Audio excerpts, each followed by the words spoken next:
Good evening. Before we get started tonight, we have a pre-gavel, so I am going to turn it over to Councilor Ryan to kick us off. Well, thank you, Council President. I have the pleasure of doing a pre-gavel for someone who was very, very special to the city. Last 2 years, we've had a dragon boat in the annual dragon boat races, and it was a team 2 years ago with my office and Parks and a few other folks. And this year, we had a council team. So I would like Erica Gibson to come up, and I will read a prepared remarks for you. And thank you for coming up to the podium. She's our coach. This is Coach Gibson. I'm used to being in front of you, just on a boat yelling. We'll notice there's 4 of us that are wearing the t-shirts that we made for this event. Do you all want to stand up and model them? Yeah, there we go. That's nice. Yeah.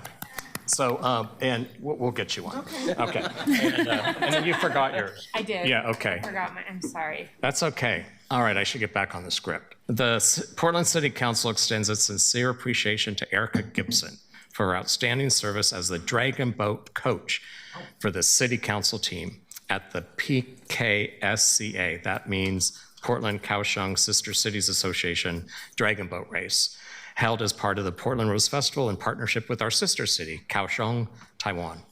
Erica brought strong, passionate leadership to this unique task. Can you imagine how unique this task is?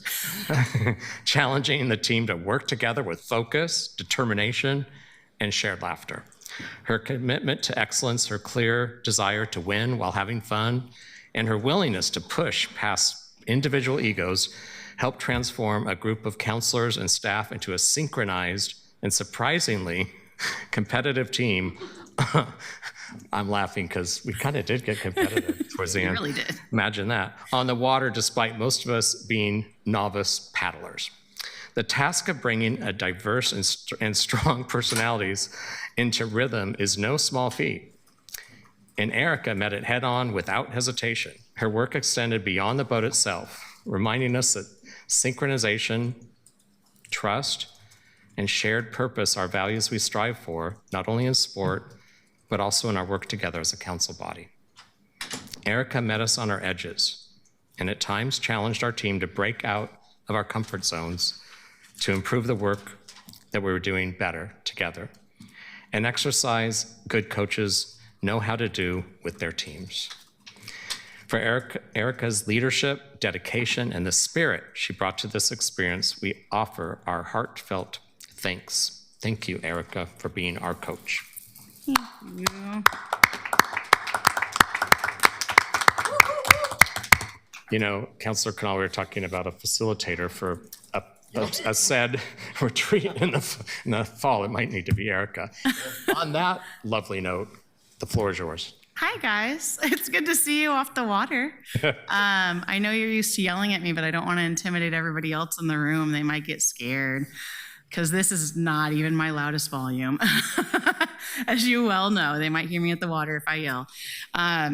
Gosh, you guys, this year coaching the team was challenging, as you all know. But you guys brought such joy to me during that time, like just meeting all of you and getting to hang out with you. Getting to scold you a little bit was a little bit empowering, you know. No, you don't often get to just yell at council members and get away with it. Like they tend to get mad when you do that, but I got to. And it was a big joy. And for the Dragon Boat community as a whole, it was huge having you guys out there and seeing what we do, because it's huge in the community. Like Portland has a really big Dragon Boat community that's really full of, as you guys saw, full of really special people who care a lot about the sport. And I'm just really glad that you guys got a chance to do it. And I'm so happy that I got to coach all of you. And I just wasn't expecting this, so thank you very much. I did bring you guys all little dragons, so I want every one of you to come pick a dragon. But yeah, thank you guys for letting me coach you and letting me yell at you. And I really hope you guys make a team next year. And those of you who weren't on the boat, It's Better see- fascinating. It's in the middle. I know. I'm like, I better see you all out there because I'm seeing a lot of people that weren't on my boat. And that's a problem for me because So, Coach, do you want to get some commitments from everybody? yeah. So, hi, Jamie. They could vote aye or nay. You in? Why? Okay, but you're not in it. You're on top of it. I'm scared. These are really stable boats. I'll like yeet you out the water. All of these guys to keep me in that. No, you have to trust me. Just me. Wow. I know who I'm not voting for, but that's fine. Loretta. It's off to a good start. Loretta, you in? No, ma'am. How do you mean no? I already told Counselor Ryan, I don't swim, I don't get in waters. You I don't have fool. to. I don't fool with stuff that I can't control. Okay. Here's the thing. I can control those dragon boats, and I'm gonna tell you right now, you're not going in the water. Those things are stable. Can I be your cheerleader on the bank? Only if you get on the boat. I want to just be on the banks and be your cheerleader. I would love for you to just get on the boat one time. I know. I'm gonna convince you guys. Okay, I'm that sure. was progress. Okay. It was. It was. Samir, Yeah. you gotta be, and you have the shirt. Dan, I know you're in. All right. Aye. Yeah. Alana? I'm in. Yes! Tiffany? I'm in as long as we're very clear about the expectations and when people are supposed to show up and all of that. And everyone knows what they're committing to. We need Yeah. We need a quorum on this boat. We do, we so do. we can make it go. I think I'm gonna have to like come in and coordinate starting in like April. Yeah. Just be like, okay, guys, we're getting this together. Angelita? I'm obviously in. It was really good to not be the last vote, and I think it was because I joined on the last day. I'm just saying. I mean, so. I don't want to say that you're I'm power a big contributing deal. to that. I figured you remembered me. Of course I did. Muscles from pushing the boat so hard. So Of course I remembered you. Steve, are you joining us? I shouldn't hold this against the whole sport, and I really don't, but my evil ex-wife was a big dragon boater, so I've got bad associations with it.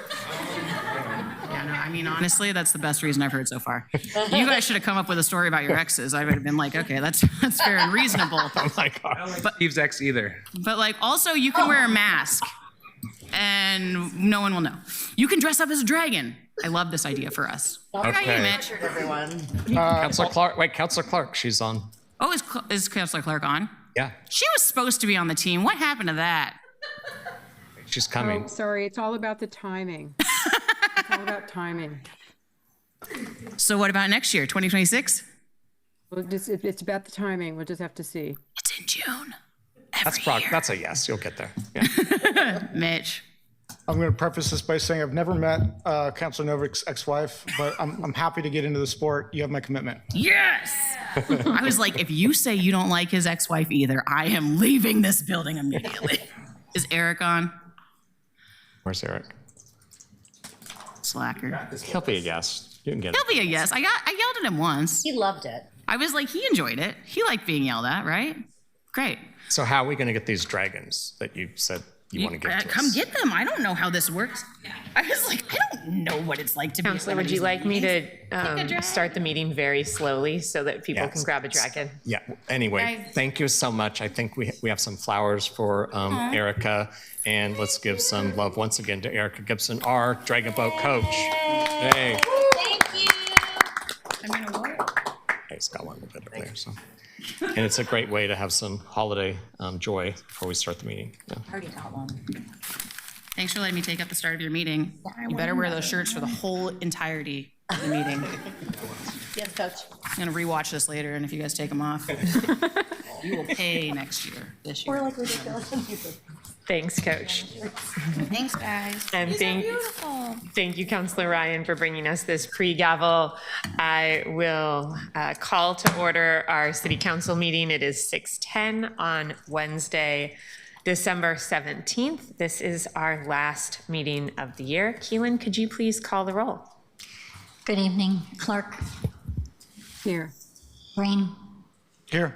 Zimmerman, Avalos, Present. Dunphy, Here. Smith, Here. Null, Here. Ryan, Here. Cleana Lane, Here. Mario, here, Novick, Here. Fertile Guinea. Here. And is that Mike back there? Could you please read the rules of order and decorum for us? Yes, Madam President.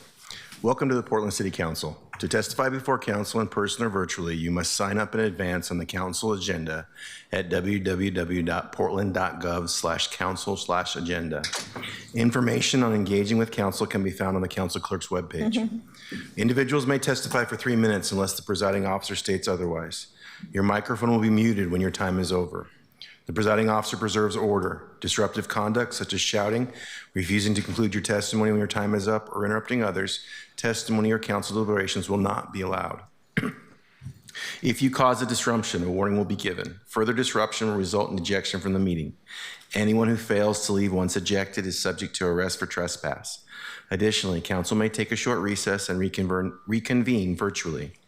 Your testimony should address the matter being considered. When testifying, state your name for the record. Your address is not necessary. If you are a lobbyist, identify the organization you represent. Virtual testifiers should unmute themselves when the council clerk calls your name. Thank you.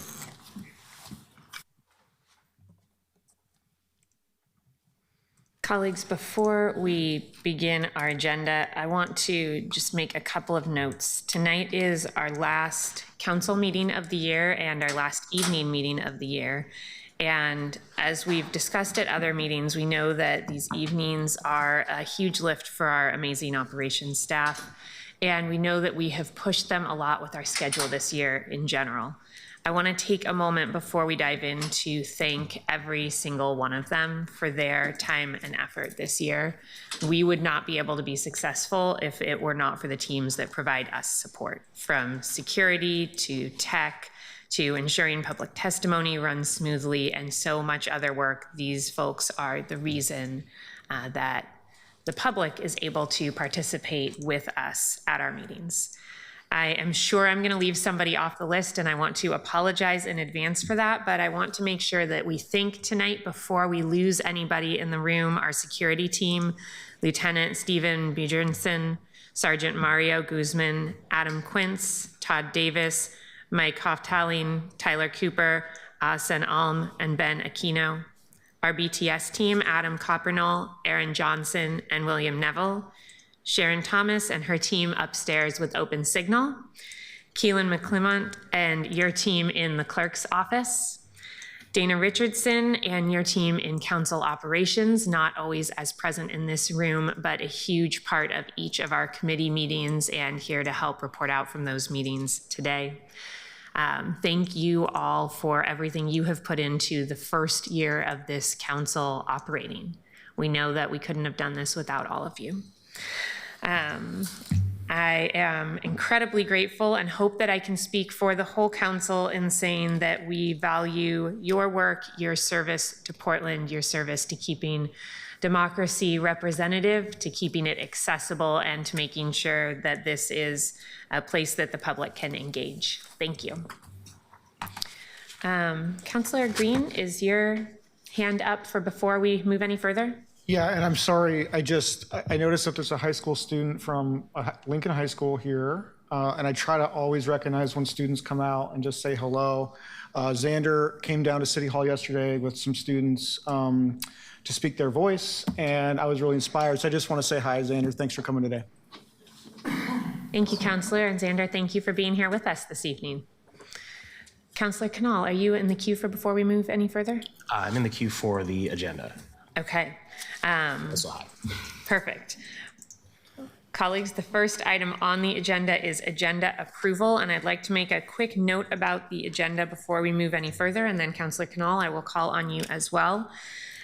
Following the approval of the consent agenda, we will take up items 8 and 9, which are the regularly scheduled items this evening.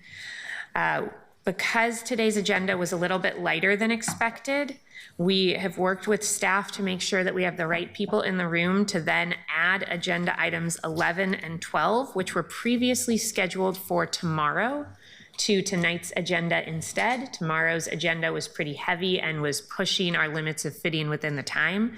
So we're going to take those up tonight. I think we will be able to do that in our allotted time and still get out of here without running late. I want to thank the clerk's office, council operations, and our administrative staff for being willing to make those changes, and assure you all that at the time those changes were made and posted publicly, there was not anyone signed up from the public to testify. So we hopefully have not inconvenienced any members of the public with that change. I will also note that tomorrow we will start with a time certain item, item 10, and then take up our regularly scheduled items 13 and 14, followed by 2 appointments, which were pulled from the consent agenda, though I believe we may have a counselor ask to reorder those portions of the agenda. Counselor Canal, do you have comments on the agenda order? Yeah, thank you for those clarifications, Madam President. I would request that we hear items 5 and 6, which are currently at the end of tomorrow's agenda, at the top of tomorrow's regular agenda, just so that there can be predictability for appointees and staff who would be presenting. So colleagues, items 5 and 6 have been pulled off of the consent agenda. This would mean that we would still hear today's full agenda plus items 11 and 12 tonight.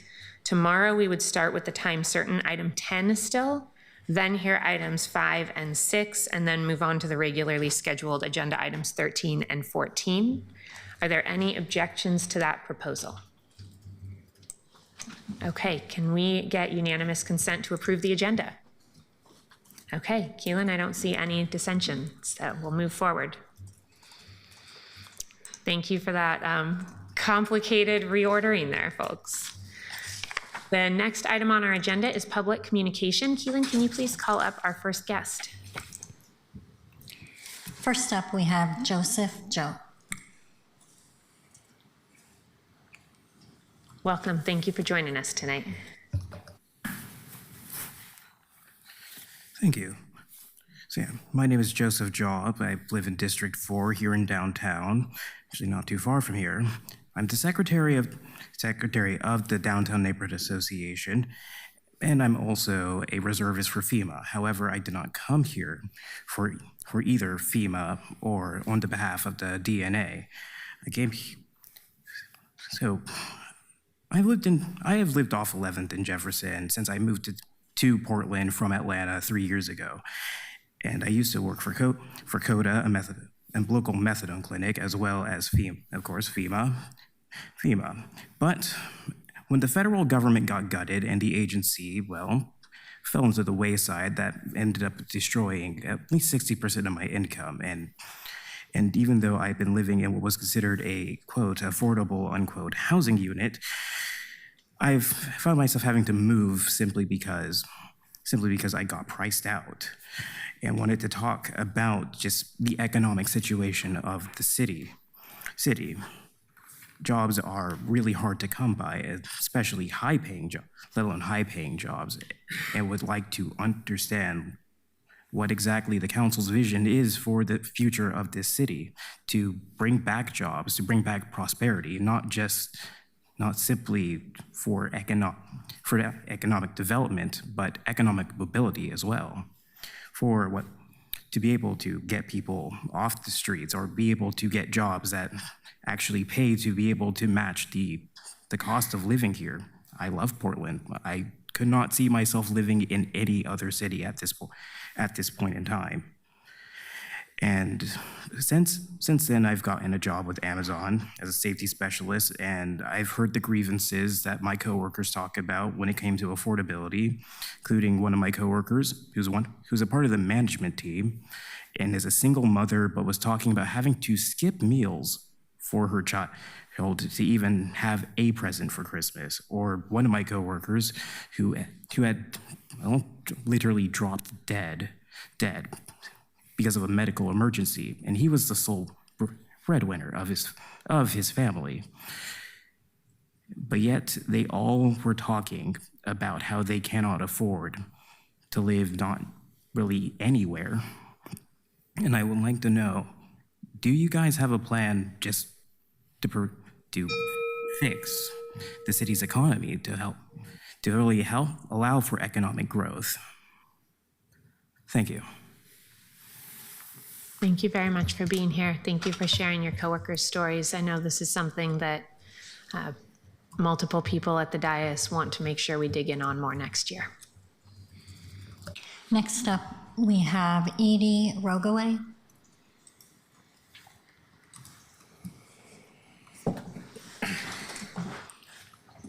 Edie. Carrie Babin. Carrie's joining us online. Welcome, Carrie. Thank you for joining us. Carrie, you're muted.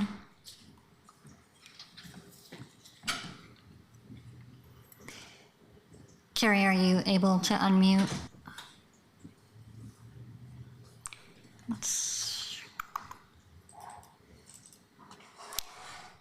Okay, it looks like Carrie is rejoining.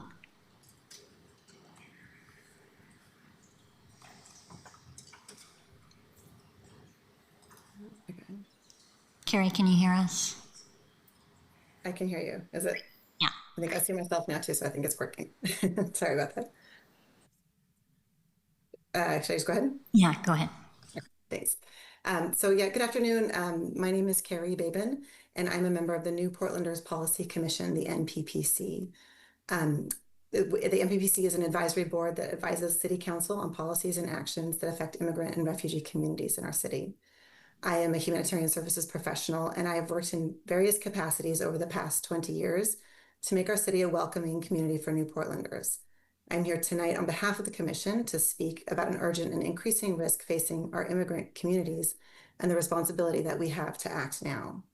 Across Portland, many New Portlanders are losing or at high risk of losing the humanitarian protections that they have relied on to legally live, work, and care for their families in Portland. When these protections disappear without access to legal support, families are pushed into undocumented status, where they become far more vulnerable to exploitation, detention, and deportation. This vulnerability is not accidental. Current federal enforcement practices are actively expanding the undocumented population, creating conditions to easily target, detain, and deport hardworking, law-abiding individuals and families. We are seeing an increased fear of everyday activities like going to work, taking public transit, seeking medical care, or even reporting crimes. Families are being destabilized, and entire communities who call Portland home are living in fear. As members of the NPPC, we hear directly from community members who are navigating one of the most complex legal systems in the country without representation, often in a language that is not their first, while simultaneously facing life-altering consequences. Many in our community qualify for a variety of immigration protections, but without legal counsel, they lose the opportunity to apply for those protections. Legal support is often the difference between safety and separation, between stability and detention. The City of Portland has long committed to being a welcoming and sanctuary city. And while immigration policy and enforcement happens at the federal level, our city is not powerless to support our vulnerable New Portlander population. This moment calls for immediate action, for the city to intervene while there are still New Portlanders who can be protected and before more harm can be done. We have the opportunity to expand access to immigration legal services for those at the greatest risk. This is not about creating special privileges. It's about preventing predictable, avoidable harm, preserving family unity, and upholding the dignity, safety, and humanity for all Portlanders who are deeply woven into the fabric of our city. Thank you for your leadership and for your attention to this. Thank you very much for elevating this today for us. Next up, we have Mary Karam.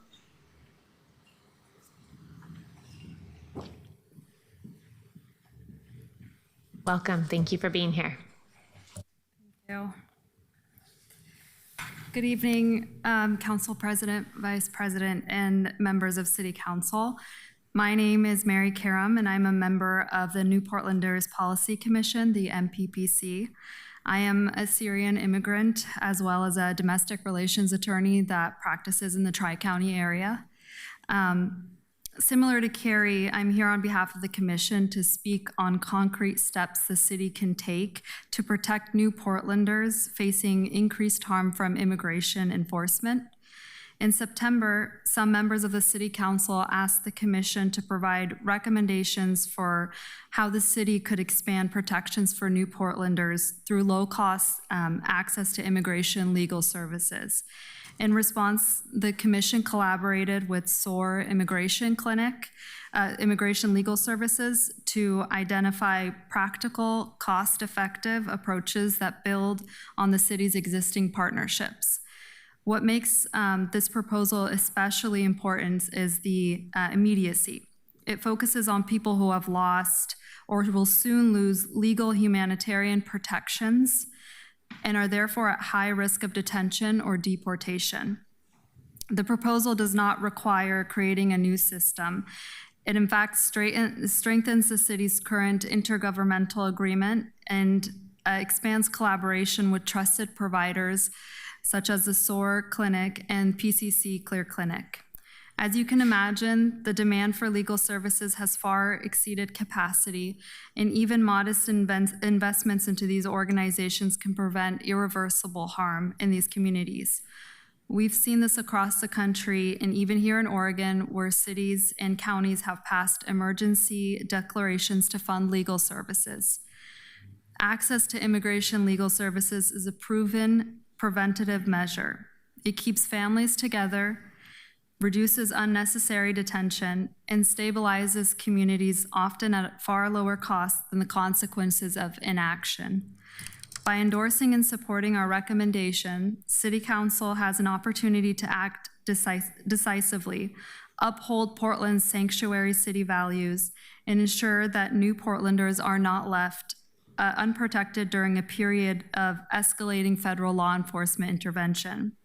Thank you for your continued partnership and with the Commission and for your commitment to justice and equity for all Portlanders. Thank you. Thank you very much. Next up, we have Caroline Vanderharten. Thank you. Good evening. My name is Caroline Vanderharten, and I'm the Director of SOAR Immigration Legal Services, a program of Ecumenical Ministries of Oregon. I'm also an attorney and have been practicing immigration law for more than 17 years. The City of Portland can immediately support immigrants who have lost or will soon lose humanitarian protections as a result of the Trump administration's executive orders by expanding access to immigration legal services. SOAR Legal has been providing immigration legal aid and education since 1992. Each year, between our Portland and Hillsborough offices, we serve over 3,000 low-income immigrants from over 80 different countries. I can tell you, we have never seen it this bad, and unfortunately, we know that this is just the beginning. Our office is receiving over 100 calls every single day from the community seeking legal help. The immigrant community is living in a state of perpetual fear due to the executive orders and the increased, expansive, and arbitrary ICE enforcement actions. People are afraid to take their children to school, they're afraid to go to medical appointments, they're even afraid to go to their houses of worship.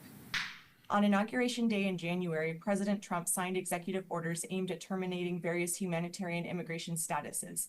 Many of the immigrants targeted by these and subsequent status-stripping executive orders have been here for decades, and they're now at risk.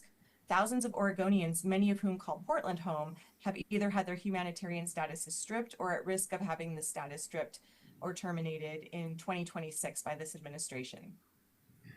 To make matters worse, during these times of confusion, chaos, and quick changing policies, notarios and other unscrupulous individuals and scammers take advantage of the confusion to scam vulnerable community members, provide misinformation, and oftentimes increase the risk of deportation to these communities. But the good news is there's something that we can do. Many of these humanitarian temporary status holders are qualified for some path to citizenship, and the City of Portland can help by increasing access to free immigration legal services so that these families will not be at risk of deportation. Under the City of Portland's IGA with Portland Community College, SOAR provides free legal services, but with current funding, our services are already booked out into March. By increasing access to immigration legal services, the city can provide hope to families. I'm available to answer questions about the proposal to increase immigration legal services through the city's partnership with PCC and SOAR.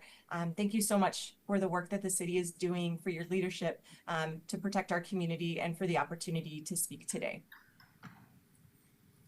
Thank you very much for rounding out the information there for us. We appreciate having you here.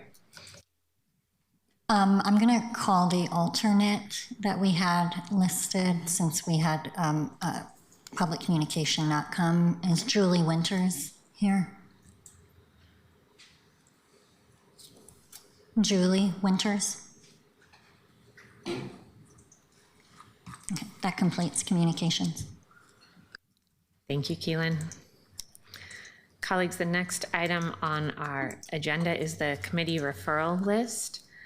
Since our last meeting, I referred requiring the Deputy City Administrator for Public Safety to provide a report on police officer recruitment goals and costs to Community and Public Safety, establishing a City Council governance handbook to the Governance Committee, annexing the 5048 Southwest Hilltop Lane property to climate resilience and land use, adding non-discrimination requirements for single occupancy restrooms in places of public accommodation to arts and economy, adding code to establish city data and privacy offices to the Community and Public Safety Committee, adding appointed boards, commissions, and committee code to the Governance Committee, confirming appointment of members to the Portland Elections Commission to the Governance Committee, assessing property for sidewalk, curb, and driveway repair for Portland Bureau of Transportation, 2 items to the Finance Committee, amending the intergovernmental agreement with Multnomah County for the Revenue Division to administer preschool for all taxed finance,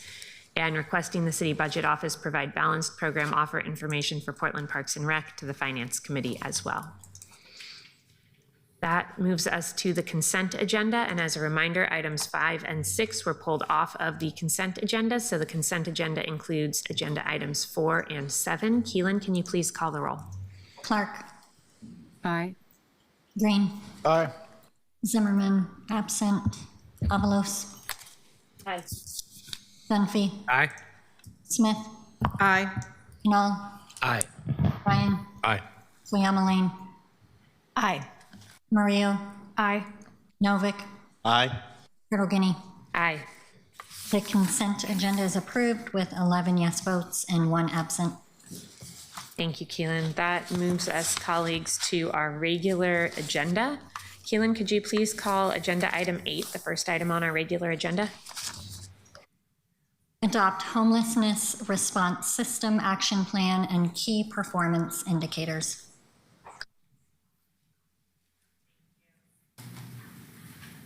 Thank you, Keelan.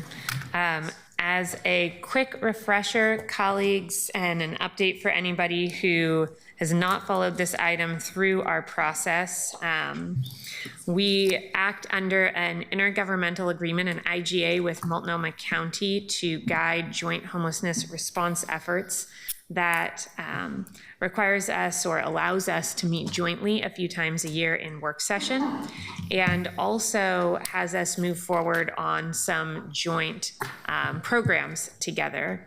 What we have before us today is draft KPIs to approve, and this is an item that we first heard in work session with our county colleagues last month.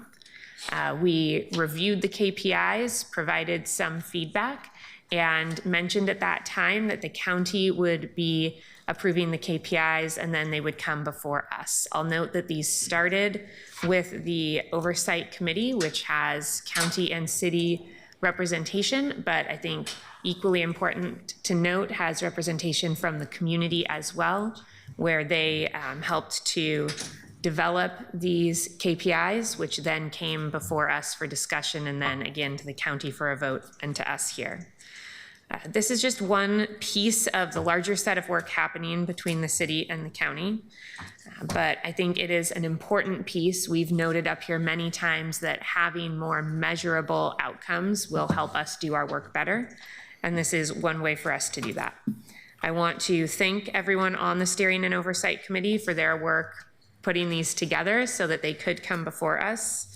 I support moving this forward today as we continue to strengthen our relationship and the work together, and we'll have more to say on that in my remarks later on, but just wanted to set up this item a bit before we jump into public communication and question and answer and discussion. Because this came out of a work session, we don't have a committee staff summary. And the mayor and I brought this forward, I believe, and he is not here today for a carrier report. Keelan, do we have anybody signed up for public testimony?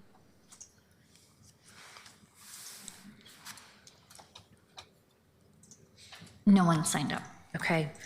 Councilor Zimmerman, you sit on the steering and oversight committee with the mayor on behalf of the city. Before we move to questions and discussion, and I see we have our experts up here for questions, is there anything that you would like to share? I'll do an expert. Our staff up here. They're pretty smart and good at what they do. Yeah, thanks, Madam President. I think that this first year, new government, a lot of new staff, it has been a long journey. I think that there is a lot that the SOC, the community team, the implementation team all want to get done. And for the first time in a few years, I think we're in a place where the KPIs have been put down, but also we're in a place where we can actually move through disagreements. And I think it has been a long time since that exists. That makes sense to me. And I say that because we're in a place where I think we have a staff who, and a team, frankly, between the both entities and the city of Gresham as well, a team who is trying to help us understand if we put effort into one part of this system, what is it, how does it move the lever on other parts of the system? And we're having, I think, more coherent conversations in that. So from that perspective, I don't expect that all KPIs are going to meet everybody's needs. What I do think is that we are getting closer to a set of KPIs that support an ecosystem that has better outcomes. And it has included some things that used to be perhaps taboo in the Portland Polite to talk about, and they're being talked about now. So I offer that to you because I don't think that when Jillian and the team present today that they're going to say that their plan is perfect. I don't think that they're going to say that there is no disagreement. I think what they're saying is like, this is a tough part of our community that has a lot of segmented parts of the community, and they need segmented KPIs to help us get there. And we're looking at the overall things that help move people out of the system or to make sure that the system that exists is ready to receive them. So with that, I think having the staff present would be helpful. Thank you, Councilor. And Mr. Mayor, you are technically the carrier on this item. Is there anything that you'd like to say before we move into questions and discussion? Thank you, Council President, Council Vice President, and colleagues. Thank you for this opportunity. Just a few words. I've had the great pleasure of working with the county, with Jillian and her team for really the last several months. The KPI project, it's big. It's a lot of data. It's a lot of information, and we've put a lot of good work into it. But I'd be the first to say that it still has a lack of focus on the overall continuum. It's important information that I think is being brought forward. But I want to also stress that in working with the county and Jillian specifically and the HRAP, they're open-minded to adding more. So I don't think that we're looking at a finite group of information. We're going to have and track these KPIs. Jillian and the SOC have agreed to go beyond that and to look at continuous improvement on different KPIs, to list them, to really focus on what measurables are today, and to make sure the KPIs we have meet the eye test of what's happening on the streets as well. And so I'm looking forward to it. I'm supporting it.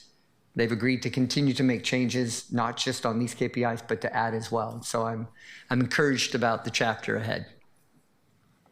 Thank you, Mr. Mayor. Colleagues, we did receive a presentation on these in work sessions, so we are going to move into questions and conversation. But as I noted, we have our staff here with us, so if there are questions, we can make sure to get those answered. Councilor Dunphy, go right ahead.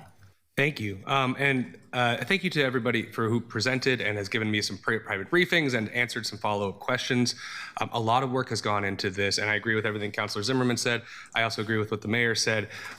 This is the direction we should be moving. We need to be having key performance indicators. For those at home who don't speak acronym, we should be having set goals, and we should be following up on what those mean. That said, I will be voting no on this today. And it is in no part due to anybody sitting up here.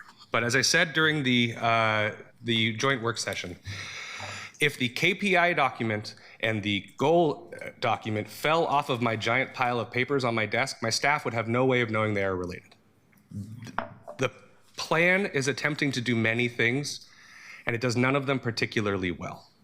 There are some bizarre one-offs that clearly are now stated as goals that are obviously reflective of conversations that happened in these work groups, but are not themselves goals. There's a goal in here about self-certification.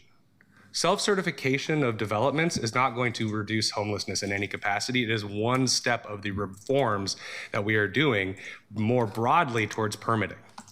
I think that these goals and the KPIs are deeply unrelated to each other, and they lack a clear focus or an overarching goal tied to measurable impacts. We are being asked to approve goals that do not have numbers attached to them. This is an enormously complicated process. This is an enormously complicated system, and homelessness is the most complicated challenge that I think we will likely have to deal with, arguably more complicated in many ways in the immediate than climate change. If we can't prioritize, costs are going to continue to rise, and we're going to see an increase in the number of people sleeping on our streets.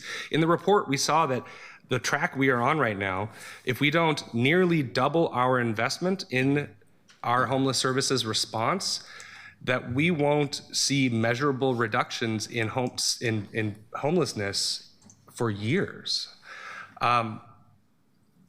Additionally, I think it is worth noting that the point-in-time count showed that 94% of the people who were surveyed in Multnomah County that night as being unsheltered were in Portland. And I agree with Commissioner Singleton. Dollars should follow the need, and the need is here. Portland needs real support from the county to ensure that resources are proportionally focused here. I understand that this is the direction we are going. We have not nailed it yet. And this is so important. And this is our opportunity for the next year to say what we are going to do and how we're going to do it. And this isn't it for me. And so I will be voting no today and encourage you all to follow your hearts. Thank you. Thank you, Councillor. Councillor Novick? So I did not propose amendments. I think it's probably too late to propose amendments to the KPIs. And I apologize for this, but I wanted to mention a couple that I would propose if I weren't saying so, if it weren't too late. One is, and this obviously is inspired in part by the article in Willamette Week about the huge vacancy rate that Home Forward has, is I would have liked to have a KPI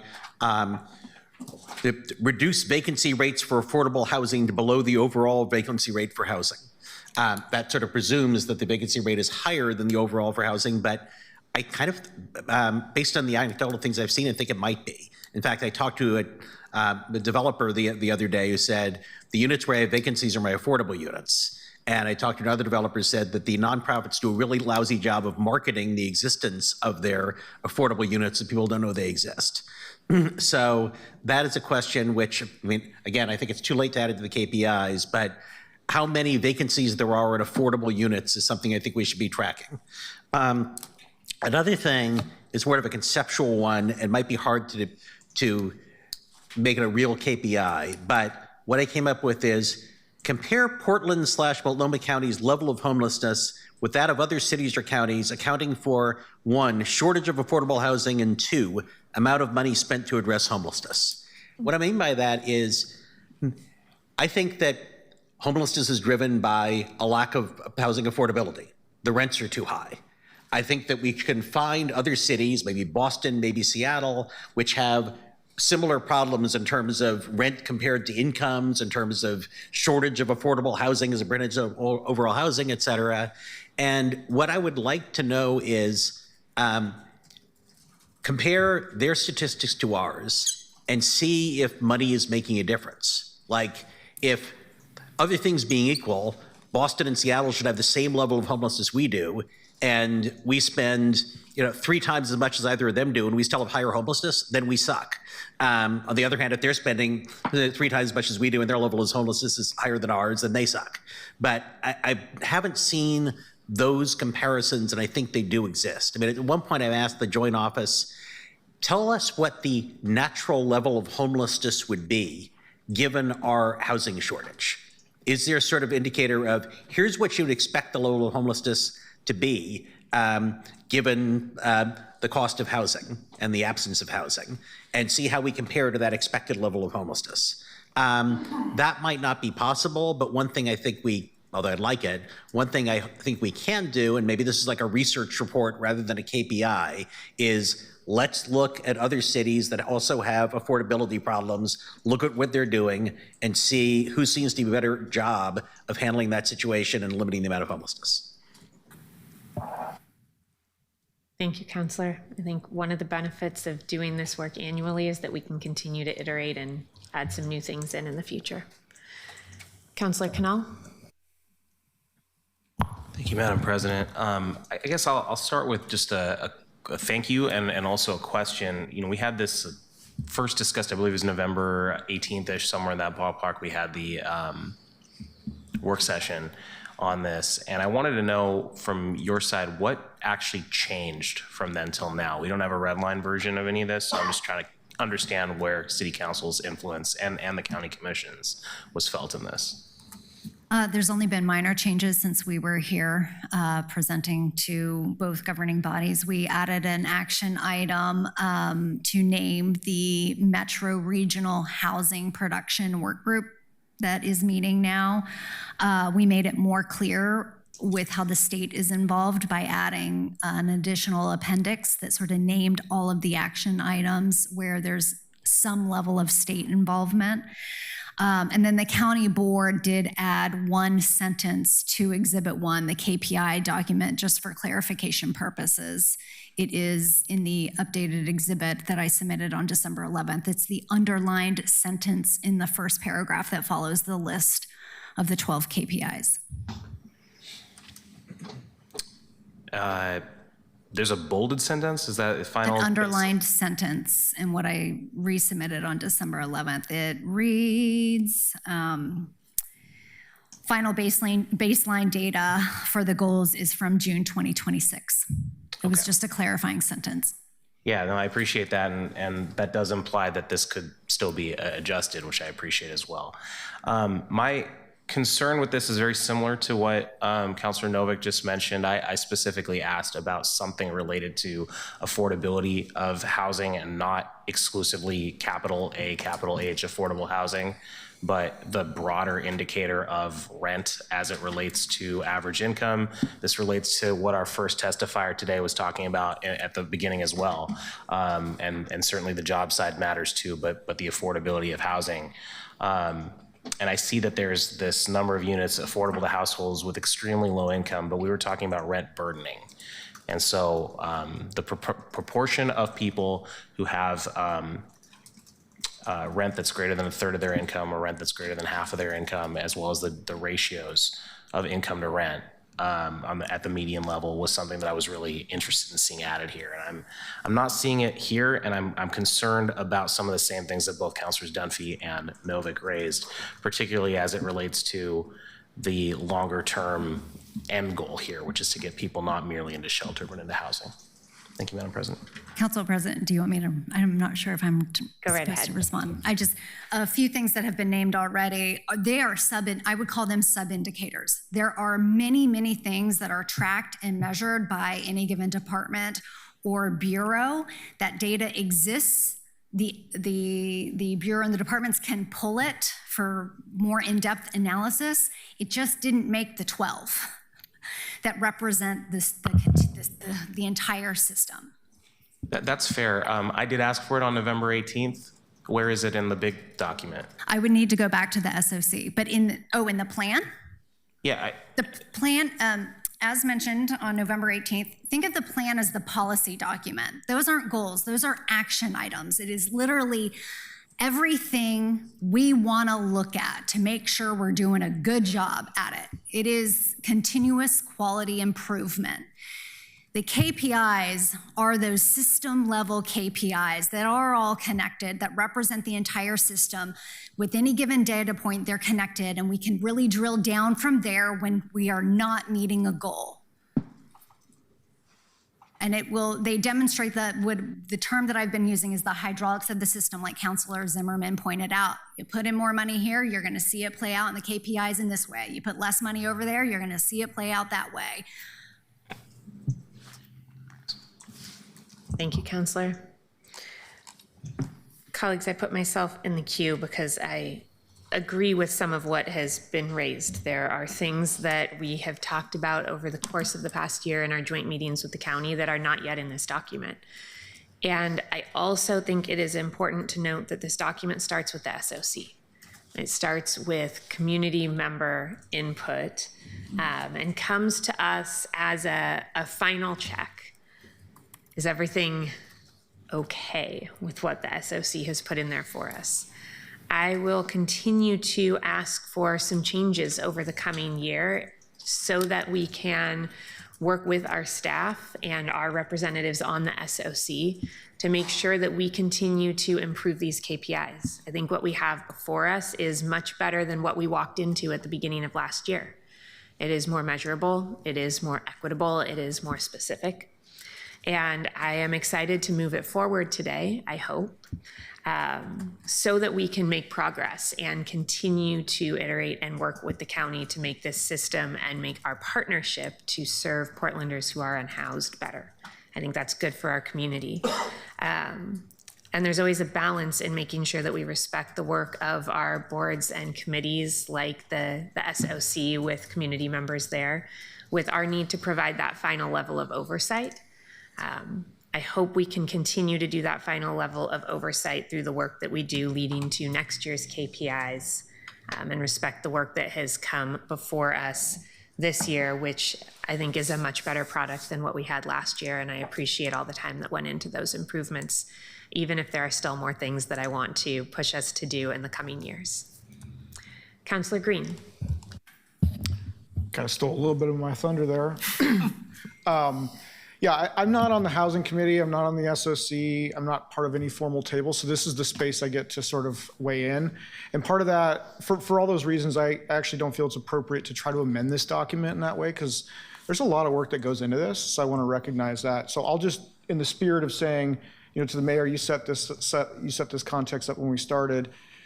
Yes, we've got more work to do, but continuous improvement is a thing that we can do. So I'm going to offer a suggestion here. In the spirit of what we've been talking about. I do think a KPI is missing. So if there's an opportunity to add one, I would suggest a KPI that measures the cost efficiency of that overall system.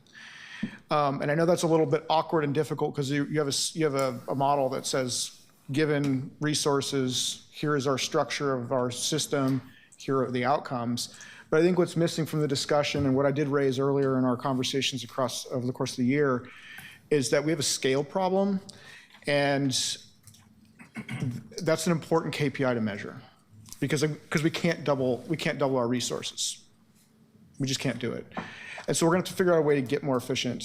And we won't know if we're becoming more efficient with our trade-off choices unless we seek to try to measure that. And so that's an idea I'd like to just put in there as an opportunity to think through and contemplate on how we might measure such a thing and how we might maybe change our modeling approach for that. But I think it could enable us to be more successful across our two governments. But I'm going to support this today because I think it's good work and I am encouraging us to kind of continue to work forward. So, and thanks for everyone who's lent their time to the various different tables to get us here. Thanks.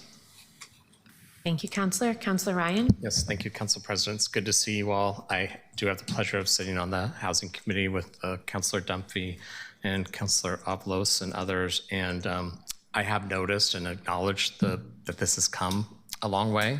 It's improvement. I'll repeat a couple of things that I'm still not seeing in this, and I will call those out. One is most of the goals are certainly we should be tracking are there, but there's two things I'm hoping for more clarification on. I'm not seeing any specific measurement targets listed for each KPI. For example, in KPI 1 seeks to reduce homelessness over 2 years, similar for number 4, 10, and 11, which is great, but by what metrics? So back to the joint work session. What we shared then was that we are identifying and setting our goals in 3 phases. Phase 1 was sort of the what we want to measure. That's the list you see before you. Phase 2 is sort of how are we going to measure each one? Is it a hard number? Is it a percentage? Is it just directional over time, up and down? Or is it strictly an indicator like eviction judgments where we're just watching that data point to know what's coming at us? So there are multiple types of KPIs, and that's what you have laid out here. The ones in bold, per the paragraph below there, represent the phase 3 that we haven't gotten to yet. That comes next summer after your fiscal year 27 budget process.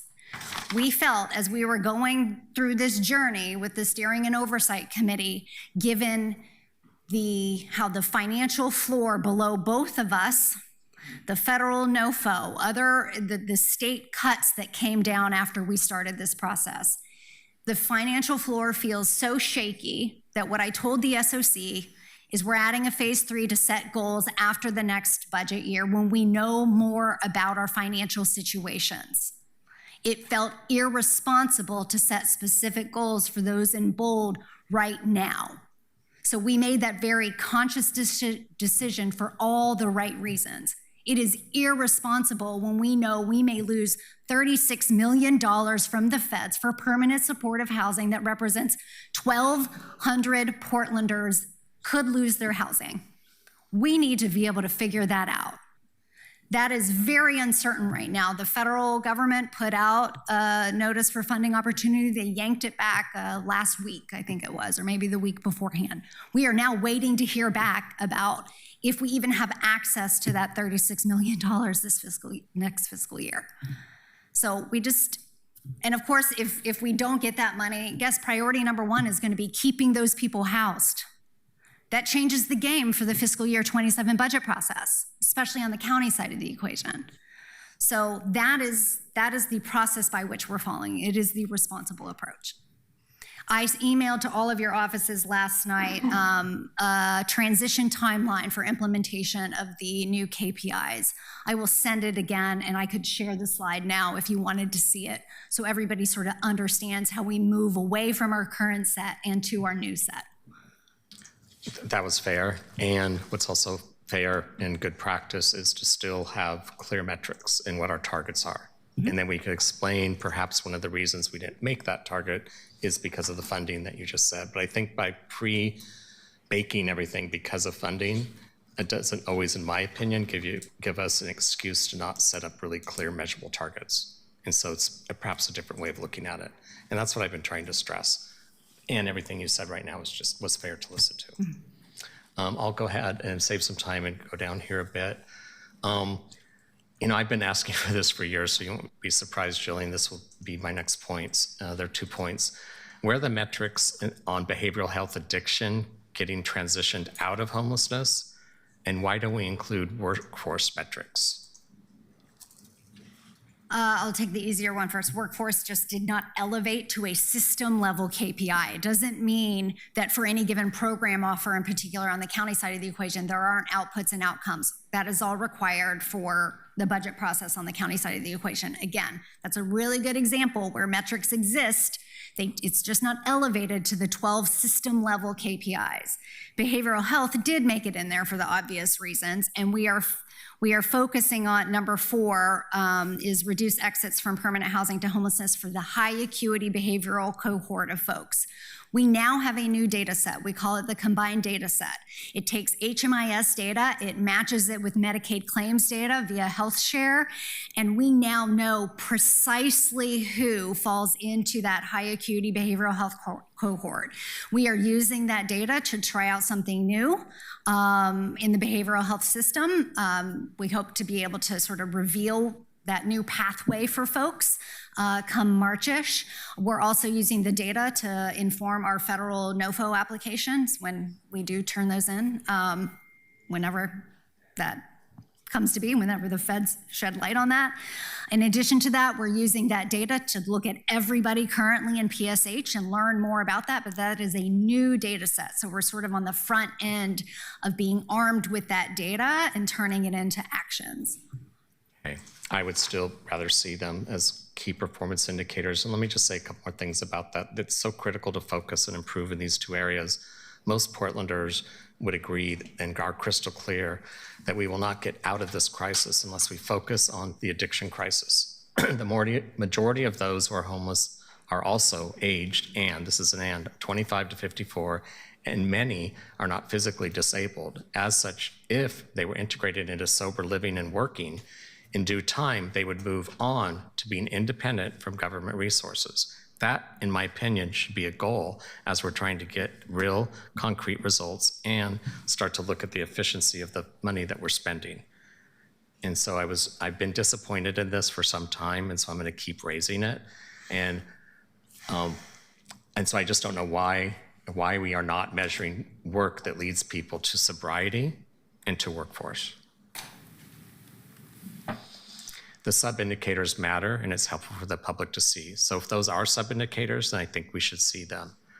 We also passed amendments the last in 23 and 24 that asked the county's providers in the county as the mothership to identify the KPIs that they're moving with the revenue they receive from taxpayers. This is accountability that's needed. Has this been implemented? Yes. I mean, the It's in their HSD contracts data now? dashboard was relaunched at the beginning of this calendar year. In addition to that, what the county has, not only do they have their adopted budget where you can go down to the program offer level and see outcomes and outputs for every pot of money, but they have a budget monitoring dashboard as well that shows you the burn rate for any given bucket of money. It's moving from the city to the county, quite honestly, I'd is like kind to of see amazing. the details of some of that, the contracts that are going out. That's the kind of accountability that I think taxpayers deserve. And as we look to asking the taxpayers to re-up, if you will, I think we have to continue to get crisp and clear about the effectiveness of their investment. And I'm trying to help us get there so we can pass this next time we go to the voters. Because I've seen the most success with getting people who are chronically homeless off the streets by actually getting into some sort of a program that allows them to be sober one day at a time, quickly into the workforce, because I haven't seen anybody that remains sober if they're not busy doing things that are healthy, like working. I cannot support this until we have those kind of metrics. It just goes too much against my values. And I do think that this is improved, and I'll be joining then Councillor Dunphy, who in the committee voted yes, but today I just want to send a message that until I see those types of measurements, I'm uncomfortable going forward with this dashboard for the public. Thanks. Thank you, Councillor. Councillor Smith? Thank you, Madam President. I think it's important that we move forward with the KPIs with a sense of urgency. The fact is, the public and taxpayers expect excellence in our actions, and we should continue to work closely and expediently with our partners at Multnomah County. The challenge before us is very immense, but we have short-term opportunities to make progress towards these goals. And one critical way we can build on this work well before the next budget process is by supporting the resolution that I co-sponsored with Councillor Avalos and Councillor Dunphy as a District 1 coalition, and it's called Slow the Flow, which recently passed out of the Housing Committee. I know we have a lot of competing priorities, but this resolution moves the needle on at least 4 of these 12 KPIs before the end of the next fiscal year. I do agree with you, Councillor Ryan, about workforce and making sure folks have an opportunity to go from getting services to having a job. So that is so very important. But there's a couple of questions that I have for you all. Jillian, were we successful in receiving Medicaid funds towards building housing? We had talked about seeing if we could use those resources. Have we? Medicaid for capital construction? Yeah, No. yeah. Okay. No. Have That's we not got it for possible. services at all for housing? Yes. Okay. Yes. Services, yeah, that can happen, and that does happen. Okay, okay, perfect. But we do, Counselor, I think the point you're making is like, go after every Medicaid dollar possible. Perhaps, is that what you're saying at the end of the Yes, day? ma'am. Like Yes, maximizing ma'am. our use. So we have we have a contract in place there's about 6 action items in this document that aim to look at where we're tapping Medicaid dollars and making sure we're getting all that we can. And those are the Medicaid credits that Multnomah County receives that we're talking about, correct? I think I need to phone a friend. I don't call them credits. I just call them credits. Yep, reimbursement. The reimbursements. Yeah. It's the reimbursement. Yes. To what extent will the KPIs be used to guide decisions in the next proposed budget for 26-27? Yeah. If this passes? That's a wonderful question, and it's part of our transition timeline, because what we as a team plan to do is we are developing a tool, and I'm going to kick it over to Ryan in a second, to be able to stay in constant dialogue with the Board of Commissioners and with the City Council as we play around with the math. So everybody is fully aware. You make that budget decision, this is how you're going to see it come out the other side in our key performance indicators. So we plan on being in active dialogue with you. So in effect, the budget votes cast and for the fiscal year 27 budget become the foundation really of where we start with this next set of KPIs. So when the SOC comes back together in July of 2026, your budget votes are going to inform sort of the starting point of where we're at. In addition to that, the other part of the transition to the new KPIs is to align it to the budget process. When we set our first goals associated with this plan, they were tied to the calendar year. We actually only had one budget cycle within that. That was not smart. We're doing it smarter now.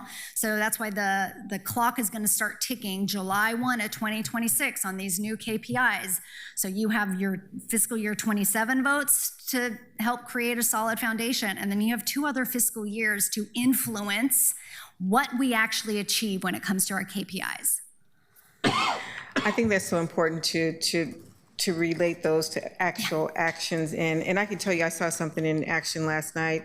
I was at a community meeting with the mayor and a group of folks from a neighborhood. They were really upset about us putting in a overnight shelter in the neighborhood without talking to the neighborhood leaders first. But, and I talked about this morning, I was really impressed because the mayor was getting so many questions, and he was answering the questions, and he said, look, I'm not going to ask for permission to do something. We're in an emergency. And this is what you get when you get an overnight shelter. And I think one thing that was really effective is when you listed and showed all the things that you can get from a neighborhood when we bring in an overnight shelter. And I think that part is the thing that you're talking about with the KPIs. This is what you're going to get for this, because people want to see what's going to be new, what's new and different. We just think you're going to bring folks who are vulnerable in our neighborhoods, and it's just going to be more of them. And I think when you can identify that with specifics, that it really, really makes sense. So thank you for pulling this together. I appreciate it. I hope this passes today, and want to be a partner with you. Thank you. Thank you, Counselor. Counselor Canali, have you spoken? You did. Okay, thank you. Just clarifying. Counselor Dunphy, go ahead. Thank you. A lot of my colleagues made a lot of really good points, and I want to just sort of comment on them. I will start by noting that, colleagues, we are 21 years into the 10-year plan to end homelessness. Clearly, a lot of work has gone into this. I'm really trying to not undermine that. And I know that you all in particular are trying to herd dozens of cats. You are trying to get government partners, nonprofit partners, community partners to move towards around a single round table in order to talk about defining the work, defining success. And a lot of process has gone into this document. But I have said this a couple of times. I don't care how good the process was if the product isn't there. And the product isn't here. This is a better product than it was a year ago. But this ain't it. I'm In response to Councillor Canal's line of questioning, I'm actually really disappointed to hear that there wasn't more change done in response to the work session. I thought that was a work session. I didn't think it was a briefing. I thought that we were, as elected officials, coming together to say, staff and community have come to a point, and this is where we think that the process should move forward. And then we all had a lot of really, I thought, good conversation, good questions, good specifics, and good requests for follow-up, but it didn't appear in the document. Jillian, I do agree with you that if 50% of the KPIs on here, which are the bolded ones, are tied to our ability to do the work based off of our budget next year, it is irresponsible to put dollars or numbers, specific metrics into here, but 100% of these goals do not have metrics in them. So I'm not sure if the unbolded ones just don't have metrics for now. And I think it's just irresponsible of us as a body to approve any metrics that don't have numbers attached to them, any goals that don't have metrics attached to them, excuse me. If the budget realities come to fruition in June, and in July, the staff come back to us and say, we are going to meaningfully reduce the net homelessness over 2 years by 1%. That is a failure on our part. But with our vote today, we are saying go forth and find a number by which to fill this blank on this paper. I have a couple of specific questions, and I promise they're not loaded questions. I'm not trying to be a jerk. How many different organizations are contributing to the homelessness response system and also are contributing towards this document? Ultimately, do we have too many cooks in the kitchen? I don't know that that's a loaded question. I think that's a hard question to answer because there's a variety of constituencies that we intersected with, and I'm not sure I would take any of those constituencies off the table. Fair. I worry that I see staffing options go out. I see staffing recruitment listings go out to try and staff up homeless overnight shelters. Or as I understood it, some staffing services are now also directing people to overnight shelters and to doing things like that, which means that there isn't inherently right now waiting hundreds of employees who are waiting to be put into action. We have hundreds of nonprofit groups and community groups across different contracts, across different governments, who are standing up their own administrative processes, their own executive leaderships, and then going out and hiring and executing. And I just worry that that is leading to deep inefficiencies like this document, where a year's worth of work of roundtables got us to 6 bolded lines and 6 unbolded lines without any numbers in them. Knowing that there's not an opportunity, I'm not going to introduce amendments. I'm not going to try and fix this document. I'm still going to vote no, but it sounds like the majority of my colleagues are ready to vote yes. How can the city council meaningfully impact this document next year? Okay, so I'm going to revisit what I felt I heard out of council members in particular on November 18th. There were lots of questions about housing production. Yeah. Maybe what I failed to do in that moment was explain that the housing production items that are in that section right now are pulled from the housing production strategy that is on the books. We have one naming the unified housing strategy. And what I said that day when I kicked it to Councilor Avalos was, until that is unpackaged, I don't know what to add. Yeah. And it is not unpackaged yet. But by all means, when it does, and I shared this with her as recent as this morning, we can add new housing production related action items once they are named. But that doesn't exist yet. Sure, and I appreciate that, and I recognize that. But I'm being told that this is my yearly opportunity to impact how we measure success in the homelessness response system. And I'm being presented with a document with no numbers in it as to defining our success. And I'm hearing that this is the best we're going to get this year. And what I'm asking is, how does the city council impact this document next year so that we can actually have KPIs that are tied to goals and goals that are realistic based off of the lived and worked experience of the hundreds of people, thousands of people who are doing the work right now, and the thousands of people who are experiencing homelessness, and the professionals who you all manage and are doing this work every day. How does this city council make this process more successful next year? Is there a time that we can start getting involved now? Is the Homelessness and Housing Committee able to play a bigger role? What do you recommend? All right, and sorry to be clear, action plan or KPIs? Both. Okay. The action plan, we certainly consider it a living document. So again, I leave the door open on the housing production items. Sure. When those are actually ready to be discussed, whatever process they end up following over here on the city side of the equation, I have no doubt that I will be informed.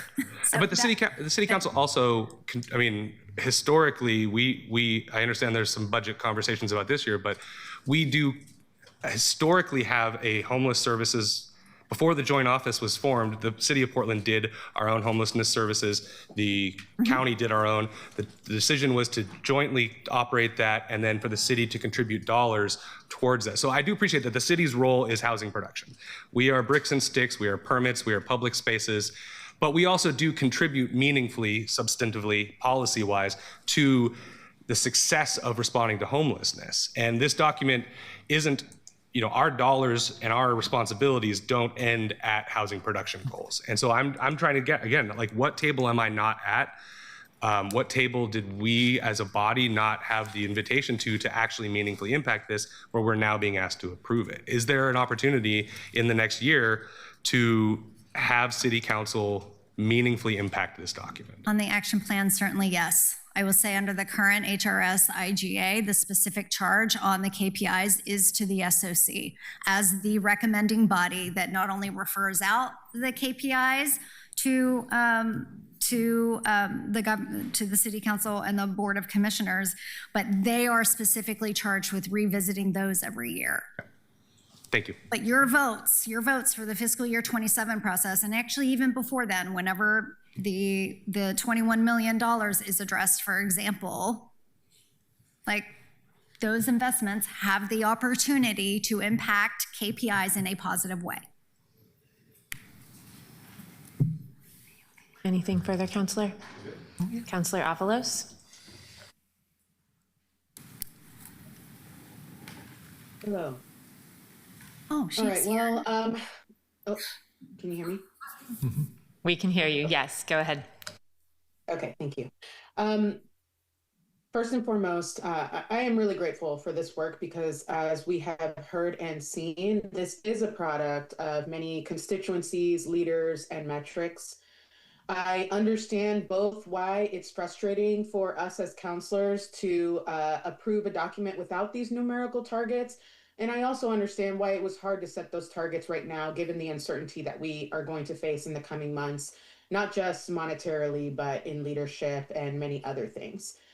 I think what you're hearing from my colleagues is frustration for inheriting a problem that for too long didn't have direction and it didn't have a vision. And so I want to flag for my colleagues that the importance of the unified housing strategy, because that is exactly what it is seeking to do, is to provide a vision. And importantly, what we need to do is get our ducks in a row at the city so that we can show up better to our county, metro, and state partners who are all tackling the housing crisis from their own lanes. So I would really encourage everyone to spend this winter break defining your priorities and your goals, because we need to go into that conversation in our work session that's been rescheduled for January. And I really want to hear from everybody, what is your vision, your priority? Because until we do that, we are just going to keep aiming in different directions. I hear the call for the Housing Committee to help guide this discussion for the council. And so I'll look to my Housing Committee colleagues for us to keep brainstorming how we do that and make sure that everyone on council that's not on committee feels that they can weigh in. And ultimately, I am planning on supporting this and voting for this today. I think that it is a good start, but I also think that it's clear that our lanes are really undefined, and I think there are parts of the KPIs or of the HRAP that will ultimately become part of the unified housing strategy, and so I look forward to unpacking that with you all in the coming months.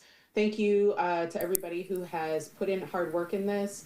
And I think I'll just leave with not only reinforcing what Councillor Smith has mentioned about the slow the inflow resolution and how important it is right now, but also for us to just be clear-eyed about the extreme affordability crisis that we are facing and that at the end of the day, the inability to pay for the base level of rent is the number one problem.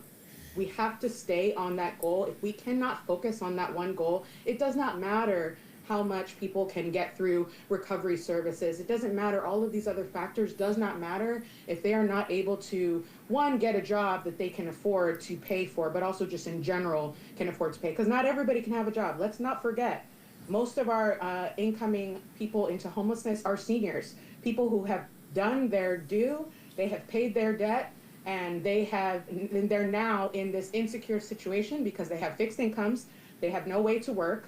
Many of them are struggling with disabilities. And so I just want us to be real clear that if we continue to put our focus on addiction or on people working, we're gonna miss a huge swath of the people who are vulnerable right now. Thank you for your time. Thank you so much, Counselor. Counselor Zimmerman. Okay, Counselor Canal, go for it. Thanks. I have a couple questions, and I'm struggling a little bit here to try and wrap my head around kind of the conversation around what the point of the work session is if it doesn't result in any visible impact. So I'm going to ask questions about the visibility of that. You mentioned a list of sub-indicators a couple times. Where can I see that list? Oh my goodness, that list is exhaustive. At the county, it goes down to the contract level. I mean, there are an absolute ton of sub-indicators. Again, when we showed that chart about sort of where KPIs live and how they connect all the way down to the contracts that go out the door, like there's no way to possibly count them all. What I did after that work session was send to everybody some documentation from PHB, because I felt like a lot of the questions were about data that PHB collects and tracks and uses to inform its work, to share those data sets that they use as an example of sub-indicators that exist on this side of the equation. Okay, so maybe it's the use of sub that implies it is under one. The questions I've been asking about rent, which of these 12 does it fall under? And your question about rent burden? Yeah. I think there's a lot of data available on rent burden. I think it probably tells you that over last time I looked at it, over half the people in the city are rent burdened. That probably has only gotten worse, but I can find that data. Could it be one of the indicators where it's sort of just the finger in the wind to understand what's coming at us? Sure, it could be. It didn't get named, but that data is readily available. Yeah, and I understand that part of the way that we would actually try to reduce that percentage is something completely outside the scope of the HRS. And I want to recognize that I think— You're talking about economy jobs. Yeah, I mean, on the job side, yes. And on the policy side, as it relates to long-term vacancy fees for residential properties, which I am working on. But as it relates to in terms of, are we building the types of units that people need? Specifically, we don't have enough 3 and 4 bedroom apartments being built because we measure things based off of the number of units or doors, which is not the same as measuring the number of people that are housed by these units. And when we try to maximize that, we maximize studios and 1 bedrooms. And so there are things like that I think having this would have helped. And so I'm trying to figure out, where can I find it? That kind of data exists in the housing needs analysis at PHB. Okay. Councilor Dunphy mentioned that there's a built-in check on these, that we're going to be coming back in a year. Is the intention that it would be around this time of 2026 that we would revisit these KPIs and potentially make adjustments to it based on the SOC's recommendation? In all honesty, again, the transition timeline to the new KPIs is we get through the fiscal year 27 budget process, where y'all's votes will create the foundation, the starting point for the new 12 KPIs. The clock starts ticking on them July 1 of 2026. That same month, the SOC will do specific goal setting. We will keep you apprised along the way, but I do think those should sit for at least a year. I don't think we change them 6 months in. So no. So you're saying 18 months from now is a better time frame to expect? Okay. Yep. is that built in? I mean, is that guaranteed, or are we relying on someone initiating this conversation without a deadline? No, I think part of my job is to stay in communication with you on that. But it is a stated responsibility of the Steering and Oversight Committee. Okay, and then the other question I had was whether or not the July numbers, which are mentioned in that first sentence after the list of 12, the SOC was directed to set specific goals for those. Are those a recommendation, or are they deciding the goals? Will we vote on those numbers if they say reduce net homelessness by X percent? No, you will not vote. Okay, so then I think I'm back where Councilor Green was, which is I'm not on the Housing Committee. I'm going to be held accountable by voters for how you all do, and this is my time to talk about it. So, and I've consistently voted no on things that ask us to outsource our legislative prerogative to unaccountable people. So I feel like I'm trapped here, and I don't want to be. But that's where this conversation is leading, because there's not enough information here. I will say that the other piece of it is I agree completely with Councilor Ryan about where the order between money and goal setting, because I don't know if we allot a certain amount of money, how much of that money is going to go to item 8 versus the others. And I am concerned that we're going to end up spending all of our time trying to get unsheltered, houseless folks who are unsheltered to be sheltered, instead of actually trying to get them a permanent place to live. And I don't know that right now. And even if I knew exactly the dollar amount to the penny that got budgeted to this in June, I wouldn't know the weight that each of these 6 things gets. And I understand that I'm oversimplifying. It's not one-to-one, I get that. But my point is I'm not 100% certain, and I understand that the action plan helps with that, but it also does not, it actually helps quite a bit with it, but it doesn't give me the weight. Knowing that we're trying to reduce net homelessness over 2 years by 50% would help with that. Knowing that we're trying to get, or 20%, either way. So that's sort of the challenge that I'm dealing with here is I don't know, and I'm being asked to outsource a legislative prerogative, and frankly, voters are not going to be asking me or asking, people that are on the SOC that aren't electeds. They're gonna be looking at us. And that seems like a structural weakness that you didn't create. I don't wanna place anybody at the table here responsible for that. It's not your fault at all, but not having enough detail here does make that a much harder proposition than it was in November. Before I kick it to Ryan, I just want to state that certainly how the SOC was envisioned, you do have 2 representatives on there. That information feeds through those 2. They bring it to the SOC space. What happens to the SOC space is then fed back to both governing bodies and also the city of Gresham. That was certainly how it was envisioned. Ryan. Yeah, good evening, everyone. Just for the record, my name is Ryan Dibert. I'm the Deputy Director at the Homelessness Response System. Council President, Vice President, thank you. And Councilor Knoll, specifically to some of your comments around being able to connect some of those budget decisions that you're making to the full range of the key performance indicators. So not just looking at a single indicator, but multiple of those.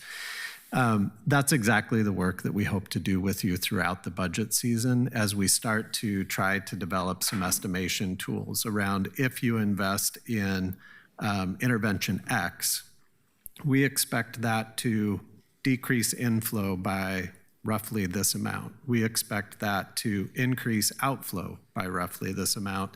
We expect that to shift the balance of sheltered or unsheltered folks by roughly this amount. So we're hoping that we can, once we get clear indication to move forward with this suite of key performance indicators, we can build those tools to help you understand how those budget impacts, in rough estimations, are going to be shaped, are going to be shaping different impacts across those multiple measures.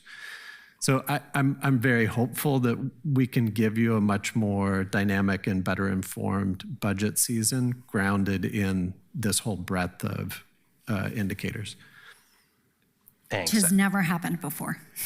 Yeah, I do recognize the vast improvement here, and I guess the question that we're being asked is ultimately is it enough, where we think it's good enough. So I do respect that a great deal, and I appreciate the clarity from you both. I wanted to just kind of clarify who's our second person from the city council? We have one person on the SOC, as far as I'm aware. Mayor and Councilor Zimmerman are your two city folks. Thank you, Madam President. Thank you, Councilor. Councilor Zimmerman. We could always pull out of this IGA. I'll just say that, right? We could. And I say that, and the reason I'm saying that is that remains an option. I think that there are a lot of people who have worked with this IGA on the gurney, chest open, and it was touch and go for a long time last year. And I think that was an important surgery to happen. The point I'm trying to make is that our Housing and Homelessness Committee, I think, could inform this body's decision-making a hell of a lot better. I don't know what the one housing plan to solve them all is. I know no meat on those bones. It is a catchy phrase right now, but I don't know what it is. Last week, I think it was last week or 2 weeks ago, we had a discussion, and what I really appreciated from the five of us that sit on that committee was that in the spectrum of nothing, meaning a tent on the street, to owning a home, we had a colored spectrum of housing, and we all indicated that we felt our role, PHB's role, was more in the area of production, ownership, a little bit of subsidized, making sure that we subsidize some models so that people can live in them. But not very many of us, and we really only in a few moments said we really wanted to be in the emergency shelter space. Immediately thereafter, my colleagues on the Housing and Homelessness Committee introduced a resolution to go the opposite of that, right? And so I'm not saying that to be a pointed or embarrassment. My point is that we've had some discussion tonight about staying in our lanes. And I feel really strongly that our lane is, with capital, bold, underlined, italic letters, housing production. I think that's our lane. I don't really want to see the county in our lane. I want us to be really good at that. One of the things that I think we'll get out of this is we do have a better idea about the types of units that can be developed. The next time, if we go for a housing bond and making sure that we structure it so it's not just an oversaturation of 60% AMI units, those types of things are the ways we can be better partners at this. And I say that because this is our point. And I think I want to offer that up because I don't know that we're in the rent assistance business. I don't know that we're in the behavioral health business. I don't know that we're in the incarcerated reentry business. I don't know that we're in the addictions health business. In fact, I actually know we're not in any of those businesses because I worked 10 years at Multnomah County, and that's our social services agency. We are frustrated at this document, and that's okay. Like, I'm okay being frustrated about it. My point in that is because we bring the production lens to it, I think we have also been able to, because we contribute and because we're members of it, and I think both bodies want us to stay in it, we have been able to tweak the parts of the social services continuum to meet our expectations as a partner to this. Meaning, you know, the mayor has inserted, I think, some new types of urgency, or we have, one of the things that I talk a lot about is I want, now that we have a by name list, I want a by name list who also gives me the number one thing that the system, the smart people, categorize as the number one thing that a person's reason for being homeless is. Because I have a belief that unless you know what you're trying to fix or attacking, and many people have so many things that I think we get lost in the sauce a little bit. Our being a part of the IGA, I think, has helped move Multnomah County to being more open to those ideas than they would have been. The by name list would not have occurred without the city of Portland's push. I hope that one day the by name list with the by name, what is the major issue, I hope that that's something else we can look at as the city of Portland for why we want to be a part of this. And what I hope this Multnomah County gets from us is that Multnomah County can say, the city invested in the right types of housing productions, or they jump-started parts of our housing continuum that maybe didn't get enough attention before. Because I was around before this existed in Multnomah County. We were putting out stuff to try and get people to develop affordable units. The city of Portland was. Occasionally we did it together. If we can stay in those lanes, and I think there's a desire to stay in those lanes, but there's also this feeling that we all have, which is there's a lot of really tough stories on these pages.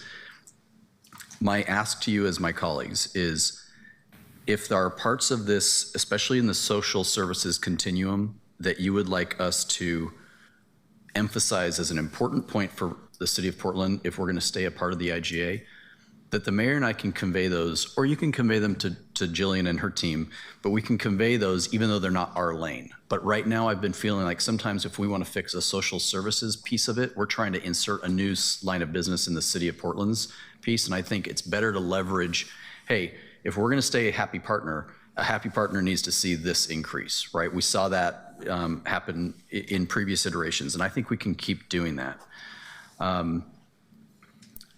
I say all that because a lot of when I've been listening tonight, a lot of the frustration I'm hearing, I think, is perhaps in the areas where our government is not set up to be the experts because we're not the social service agency, and I think we can still weigh in on that. It just is different for if we feel we have the duty to fix it or if we have the duty to influence it.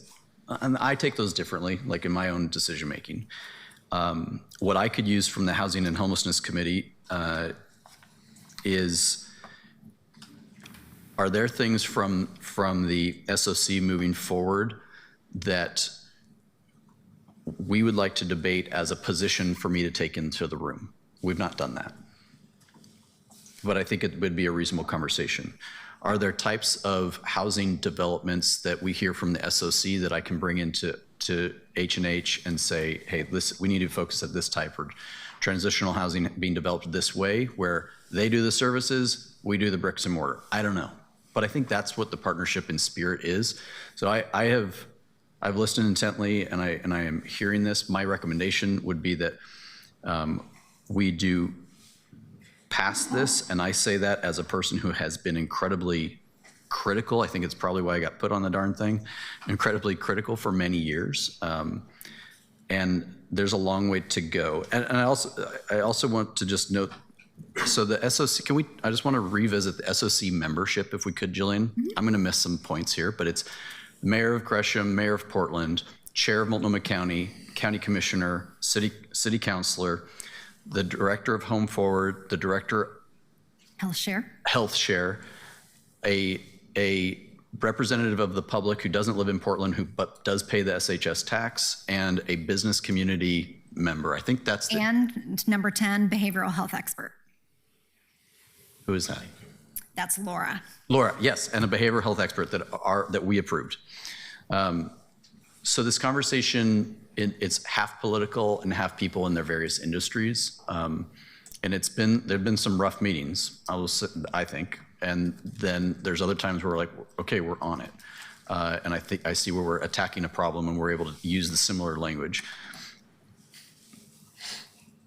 and yet it is so much better than it was. That's what I'm trying to convey. I think that whether it's 6 months, 18 months, or whatever it is that was brought up in terms of when we come back, it is so much better than it was, because of, frankly, I think everybody was willing to walk away, and that was an important part, because if you are in a deal making and you're not willing to walk away, you're just getting taken. And we didn't walk away, and so I find that important. At the end of the day, we always could pull out of this and just say, we're going to do the things that we think are important, and they're going to do the things that they think are important. I think if we can stay in our lane in production, and they can advise us on what they would like us to see produce more of, we can take that under advisement. But I will damn well tell them what I think is appropriate for behavioral health or treatment health or shelter health, et cetera, because we should be telling each other about what would be more helpful in our lines of business and still staying in our own lane, if you will. Thank you, Madam President. I have deeply appreciated everybody's comments tonight. That's all I have. Thank you, Councilor. Councilor Novick. So I just wanted to note that these folks with us here tonight are resources that we can talk to in between formal sessions. And I would recommend that, particularly those of us who aren't in the housing committee, but even those who aren't, like, sort of to the extent that there's a lot of us, so you wouldn't want all of us to do this, to, shoot the shit, as it were, with our colleagues here over some of these big housing issues. Like, I had a really interesting conversation with Ryan where he said at one point in a separate briefing that generally, based on national statistics, you have to give 10 people rent assistance in order to avoid one case of homelessness. And Jillian had sort of a caution on that, but then I saw some other statistic that led me to say, well, I think that means we have to spend $518 million extra dollars on rent assistance just to hold the homeless population steady. And Ryan said, well, that may be a bit of an overestimate. Here's some factors that go into that. That's a conversation I'd like to continue. I had a conversation with Jillian, and I don't want to I hope that you won't think that I'm putting you on the spot here, but I mean, where I said, you know what, given national interest rates, given the investment climate, given the cost of housing, sometimes I think that we should just admit that we're going to have a large number of people who we aren't going to be able to get into traditional housing for a very long time. Should we be thinking about things like building a bunch of tiny homes, recognizing those will be the homes people live in for a long time? And Jillian said, I think you're talking about a conversation about X. It was like some category that I hadn't heard of, but she was able to fit it into that category. So I would just, I think that it behooves us to have more communications with our experts and colleagues about these issues in between formal sessions, because, we can't talk to each other, but we can talk to them. And as long as they don't tell us what we've respectfully said to them, then we're okay. So that's just, that's my touchy-feely comment for the evening, that outside of key performance indicators or whatever, I really appreciate the opportunity to discuss housing issues with our team here. And I think if we're all doing that, I think that we'll feel better about this whole process next year. That's all. Thank you, Counselor. Colleagues, seeing no one else in the queue, Keelan, can you please call the roll for a vote on the resolution before us? Clark. Aye. Green. Aye. Zimmerman. Aye. Avalos. Aye. Dunphy. No. Smith. Aye. Canal. No. Ryan. No. Oyama Lane. Aye. Murillo. Aye. Novick. Aye. Turtle Guinea. Aye. The resolution is adopted with 9 yes votes and 3 no votes.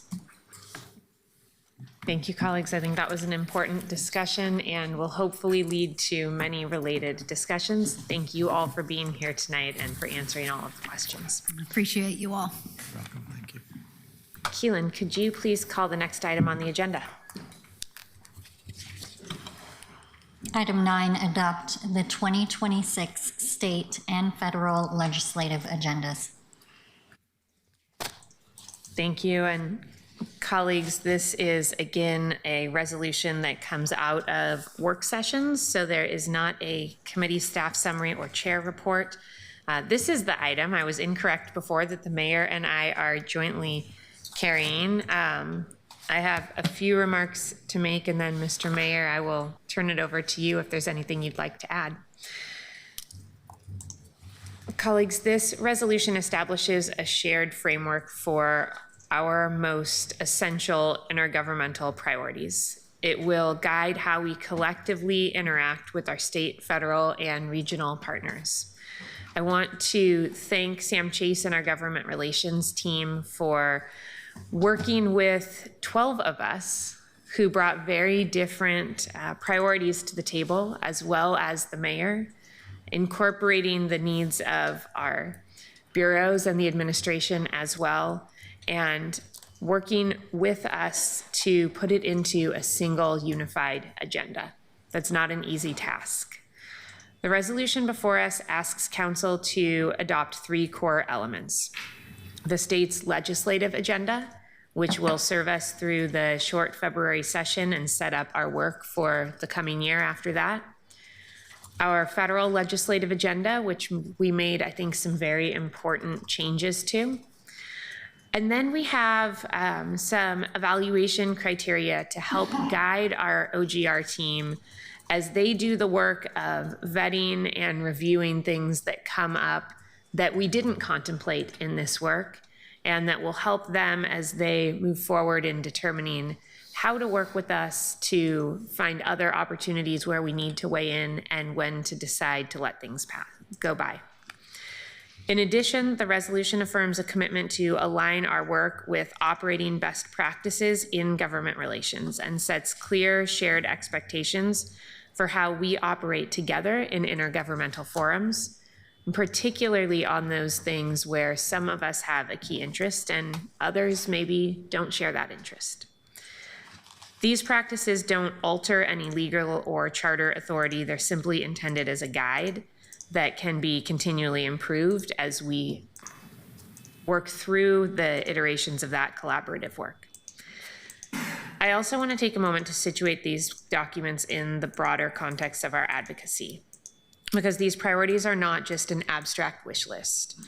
They are the things that we have decided are most important as we figure out the best way forward for our fiscal, legal, and political needs as a city in the current environment.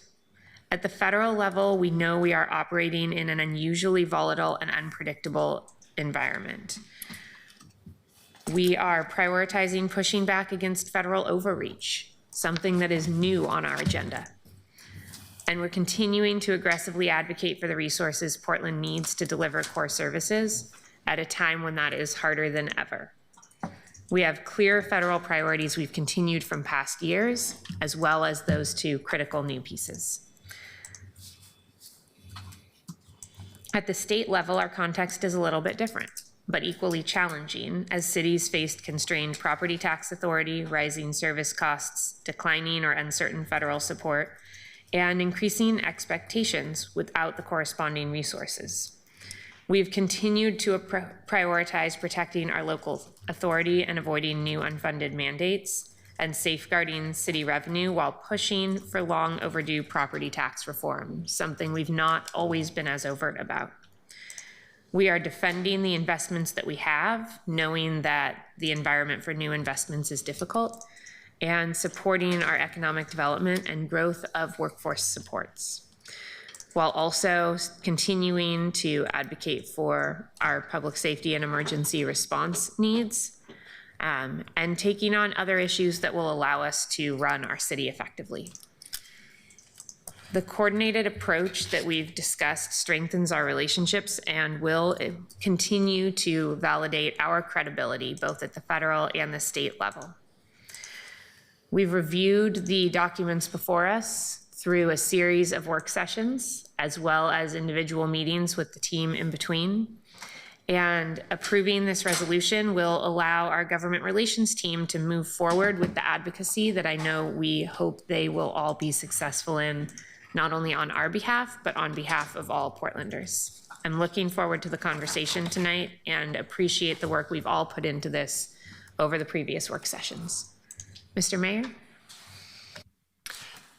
Council President, Council Vice President, councilors, thank you for this opportunity. I just want to point out Sam Chase's office and the work that he and his team did to bring this forward. It was exhaustive. He worked extremely hard. He was in my office often, and I know he was in yours as well. Council President, it's an honor to share this with you.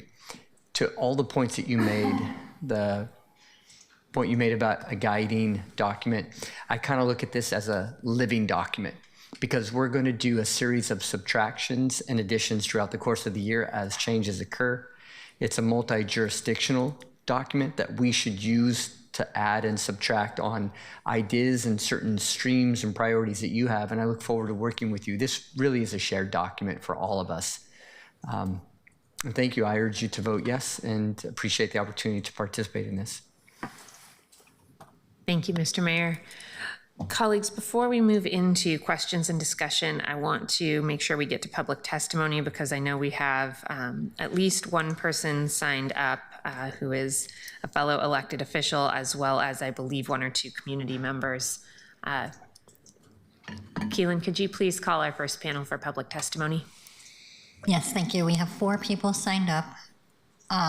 Confam, Benjamin Gilbert, Douglas Allen, Jared Essig.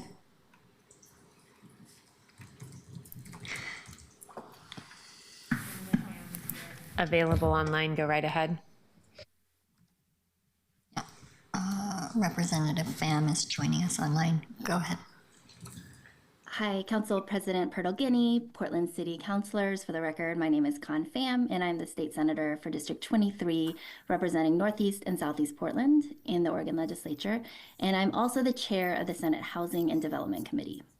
So thank you so much for your efforts to adopt an agenda for the city to effectively partner with me and my legislative colleagues this next spring. I'm here tonight to share with you a few details about a particular priority housing bill that I've introduced for this upcoming February legislative session, and to encourage you as councilors to discuss tonight whether or not you believe the city should actively use resources to oppose this initiative to build upon one of the recent policy victories for greater construction of market rate and affordable housing. Legislative Concept 5 is an effort to build on Portland's now successful inclusionary zoning program and to provide pathways for other jurisdictions to follow suit. This bill provides greater flexibility for Portland and other regional municipalities to implement inclusionary zoning programs at different levels of affordability, provided that these municipalities follow Portland's lead in ensuring that the program is funded and appropriately studied to ensure its effectiveness. I want to be explicit that the bill does not mandate the City of Portland to do anything that it is not already doing.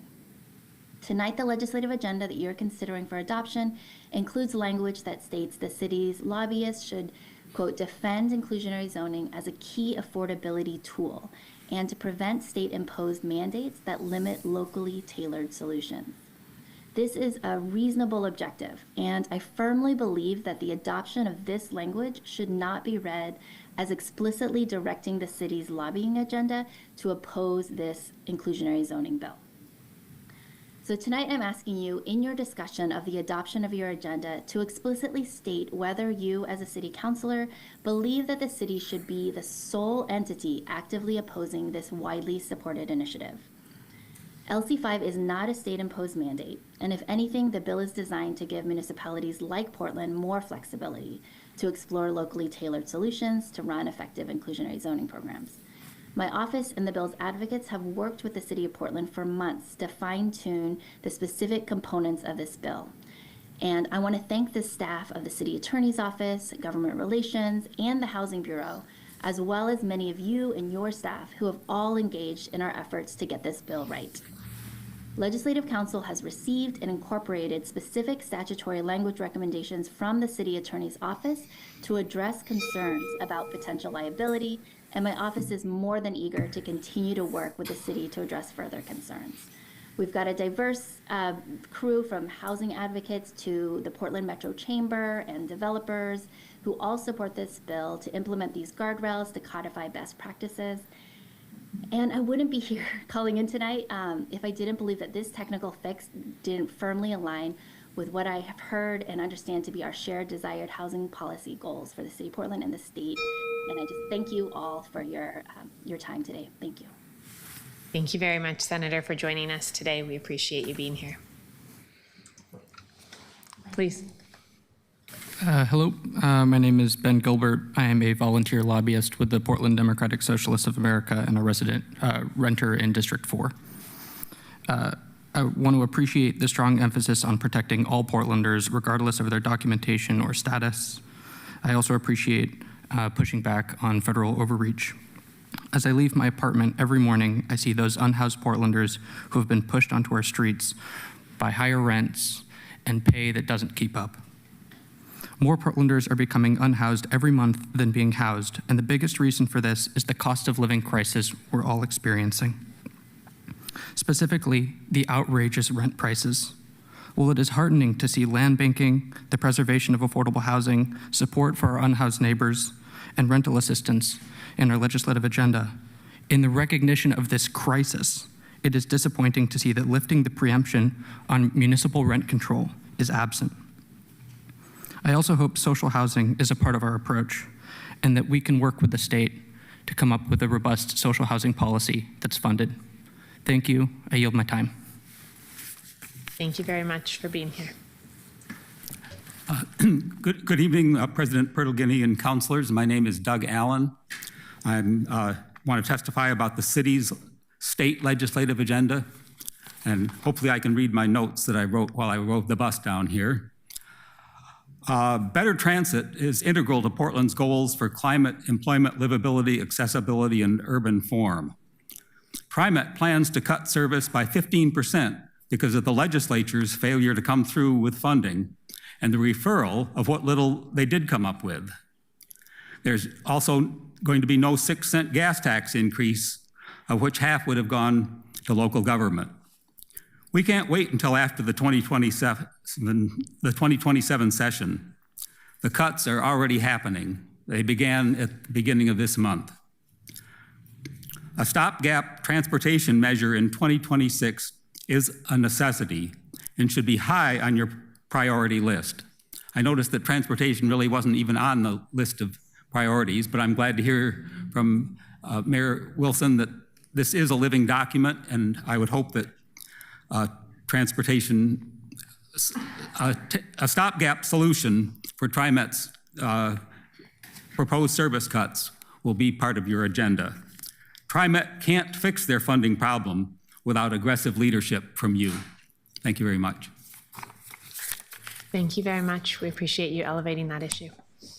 Jared Essig.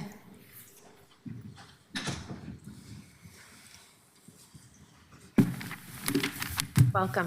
Thank you. Good afternoon, Council, Mayor Wilson. The federal legislative agenda has a lot of points that this council has actually, or it could have, that you have in common with the current administration. For example, housing production. Now, don't you think that that's probably the #1 priority of our current sitting president? You need to learn how to work with him. You know, one of the reasons why Donald Trump is successful is because he's a democratic socialist at heart. And that also speaks to some of his authoritarian tendencies. But, you know, you've heard of the horseshoe theory of politics, and there's something to that. I think you should invite Donald Trump to visit the city of Portland. He would be the first Republican since before Ronald Reagan, who I think gave this the name of Little Beirut. And I'm sure he would love to come out here. Now, another thing is reducing homelessness and housing stability. That's why we need housing production. Or what about economic mobility, like Councilor Ryan mentioned, that needs to be in your homelessness response action plan? How many houseless people have been offered day labor? How many of them have been offered a bus ticket? Geographic mobility and economic mobility were the reasons why I became houseless 8 years ago. I used to hop freight trains between here and Los Angeles when I was a college student, okay? You need to think about the reasons why people do what they do and what their objectives are, and help people to build wealth and equity like you say you want to do. These are also very much points of commonality that you have with the current president. Community safety, behavioral health. How about making Portland healthy again, mentally healthy again? One of the reasons people become mentally ill is because they don't have meaning or purpose in their life. Give them the opportunity to have economic mobility and social mobility. How about encouraging people to self-deport? I would have loved to self-deport when I was homeless. I just never was given a bus ticket out to Marion County or to Yamhill County to work in agriculture or to work in maybe harvesting grapes for the wine industry, or I was never given an opportunity to get on a boat to go out to sea for a couple months. You know, I used to actually work in commercial fishing in Alaska when I was younger. I could have done that. I was just never given the opportunity. And so you want to get people into services and ply them with psychopharmaceutical medication so that you can provide services and employment support for the, government contracted service provision providers. That seems to be the purpose of a lot of your plans. And instead, you need to find common ground. There's a lot of it. As for immigration, you could easily deport, criminals who are illegal aliens. Find common ground on that. You're going to maintain a sanctuary status. I understand that. We should do that. We can push back on that. We shouldn't be deporting hard workers who are seeking day labor at Home Depot. But find common ground and then push back where you can. Thank you very much. We appreciate your feedback. That completes testimony. Okay. Colleagues, we're moving into questions and discussion. We do have our OGR team here if there are any questions for the team. Councillor Smith. Thank you, Madam President. Could I have Director Sam Chase come up? Mr. Chase, welcome. And your team, if they're here. I heard they were here. We've got, come on up, we've got a few of us here. Okay, great. I always know I'm in the right place when Jack is here. So I want to thank you and thank your team in the Office of Government Relations for the work that you've done in multiple work sessions and meetings to kind of digest and dissect and add and subtract our legislative agenda for the city. I think there's an immense value in moving as one unit, as one united city, and as one united Portland. I don't give you necessarily my goals, my own personal goals for District 1, but to advance the city in harmony with colleagues and leadership. So I'm supportive in what's being brought forward, and I'm hopeful that the state legislature and the federal government will be receptive to the needs and priorities of Portlanders. Since we last talked, I believe that we found out that there was going to be no gas tax money and no transportation money. The governor was just going to let the will of the voters for the ballot measure. Are there any other opportunities for us to add any other things to our agenda? It is a very healthy, rich agenda. I think that as we're talking to folks, you know, and people look at it, they say, well, just tell me, what are your top 3 things?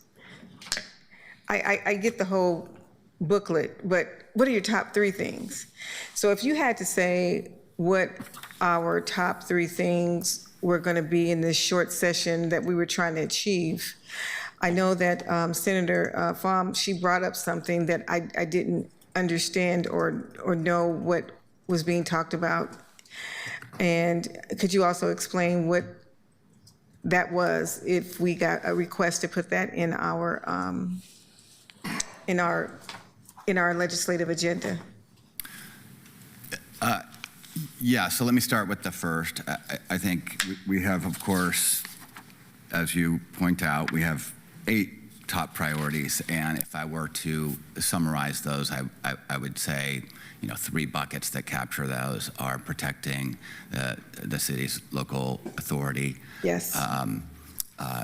Seeking opportunities to identify and address revenue issues at the state, and then protecting, and I think this is critical, is protecting the resources that are the most directly related to the city's ability to provide services. And of course, we talk more specifically about economic development, housing, and behavioral health and those things. But if I were to categorize it in a shorter format, I would say protecting those Okay.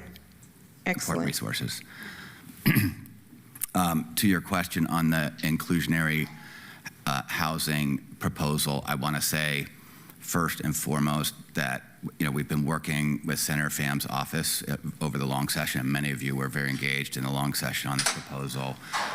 And so we are continuing to do that work.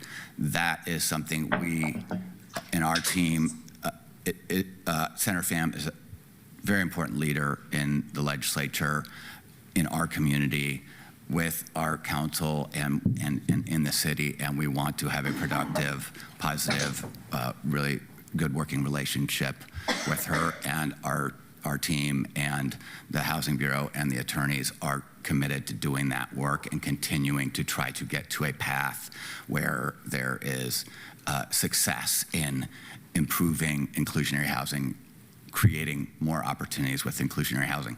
There's 4 concerns that that this proposal has.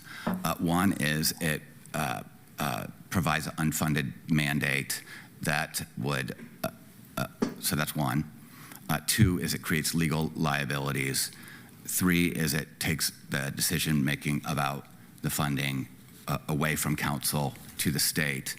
And then 4 is it would eliminate or significantly diminish the ability to have a statewide inclusionary housing program because their jurisdictions are that we're the only jurisdiction with inclusionary housing.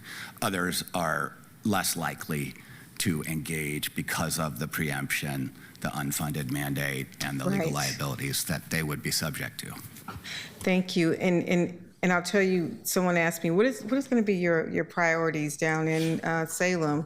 So I feel like we're in a defensive mode. We're not playing offense. We're trying to defend what we have right now. We're not putting things forward in this short session when there's so very little money. Would that be a short way to describe our activities? I would say that in large part the strategy. There are some places where there will be some work that will be, proactively seeking to advance some of the more policy-oriented issues. But you're correct in that we have recommended that the agenda not include any funding asks because we recognize the situation that the legislature is in right now in trying to mitigate for revenue reduction, federal overreach, covering the costs of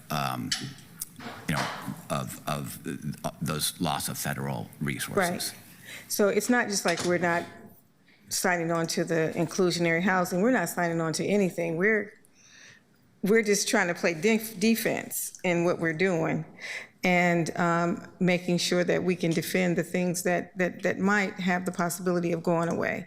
So I want to just caution folks because Senator Pham, part of her district lies in my district. And while there may be some issues that we need to work out with the lawyers, but we're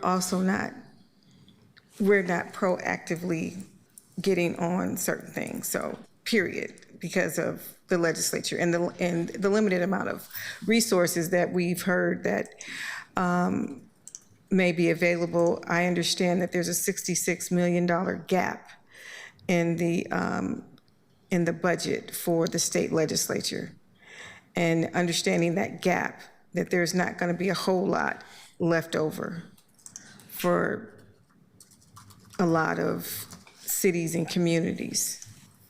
Am I correct? I think that's right. And then, of course, that doesn't consider some of the other costs that are going to be out there that they are going to be looking to try to mitigate from the loss of federal resources. Exactly. I just want to say again, your team, 4 stars, love you. You have done some amazing work over the years, and I just didn't follow you this last year. I have followed you in the last couple of years or so, and you all are thebomb.com because it's a lot of work down there. I know it's fast moving, and you got to act on the go. But I just know if I can do anything to be helpful, whether it be to testify or call someone, just don't hesitate to give me a call. Thank you so much. We look forward to enlisting council in this activity and engaging you all. So we appreciate that. Thank you. Thank you, team.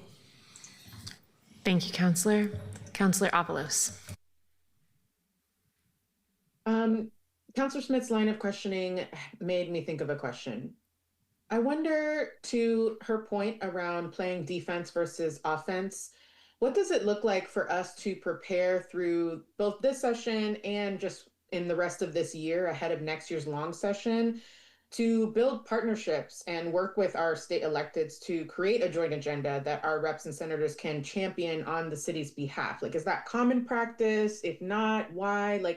I'm just trying to understand how ahead of next year's long session, we can be helpful or engage with your office to actually develop with our electeds some proposals that they champion. Does my question make sense?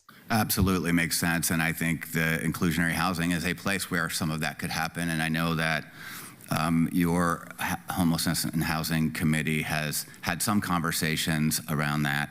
I think that would be something that OGR, the Housing Bureau, and the Attorney's Office would really be welcome and be enthusiastic about engaging in and finding a common path to move forward. We do work with legislators. You know, the cycle for the long session and planning for that really is starting now too. There will be a number of these issues that will likely carry over into the next year, and the end of session will be a time where of this short session will be a time where we'll want to get started right away on how do we best position ourselves to be a resource to those legislators, to make sure that they have all of the information and tools they need to support the work and the city in its agenda. Thank you, Sam. Those are my questions. I just want to read into the record some expectations that I have. So first, I believe that community involvement cannot end with this agenda adoption.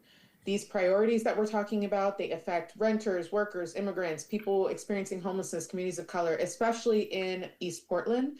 And so I expect ongoing visible pathways for community input throughout the legislative session. Happy to work with you on what that looks like. And I think there are a lot of areas where we maybe need to create new best practices around that, particularly when things are fast moving and new issues are emerging. I just want to make sure that community voices are not incidental or filtered solely through internal channels. I want to make sure that they have meaningful access to shape our advocacy as conditions change. Second, I want to be clear about council process.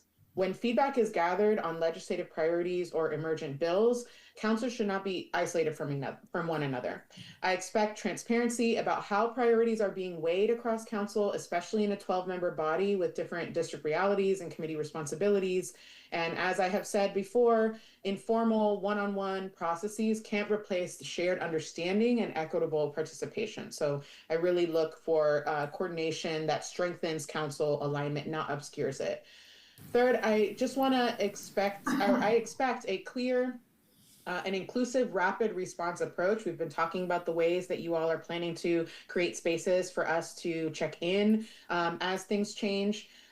We are operating in an environment where state and federal developments are shifting really quickly. Transportation funding and stability is a current example of that. And rapid response cannot mean narrowing decision-making to a few voices. So I want to see timely notice to council, space for alignment, clarity about when and how positions are taken, especially when there are significant district level impacts. And finally, I just want to underscore that trust is built through transparency and respect, not just in outcomes, but also in this process, right? I support coordinated advocacy. I want to, I expect that coordination reflects our values. I want to see equity among counselors. I want to see this community engagement be meaningful. And I want to see clear communication when these circumstances change. These are the kinds of expectations that I think for me, are going to be essential to how I evaluate our intergovernmental work going forward. As you know, my office is always open, and I'm happy to brainstorm and think of new and creative ways to do that, especially as we are navigating a new form of government. And I'll just end on, I really do see and am curious about how we can start to work with some of our state elected partners. I've been in close communication with our new state rep, Lamar Wise. Him and I are cooking up a lot of ideas. And so I'm just trying to figure out what the right process is for us to bring those ideas forward to OGR and, of course, to the broader council. Thank you. That's all.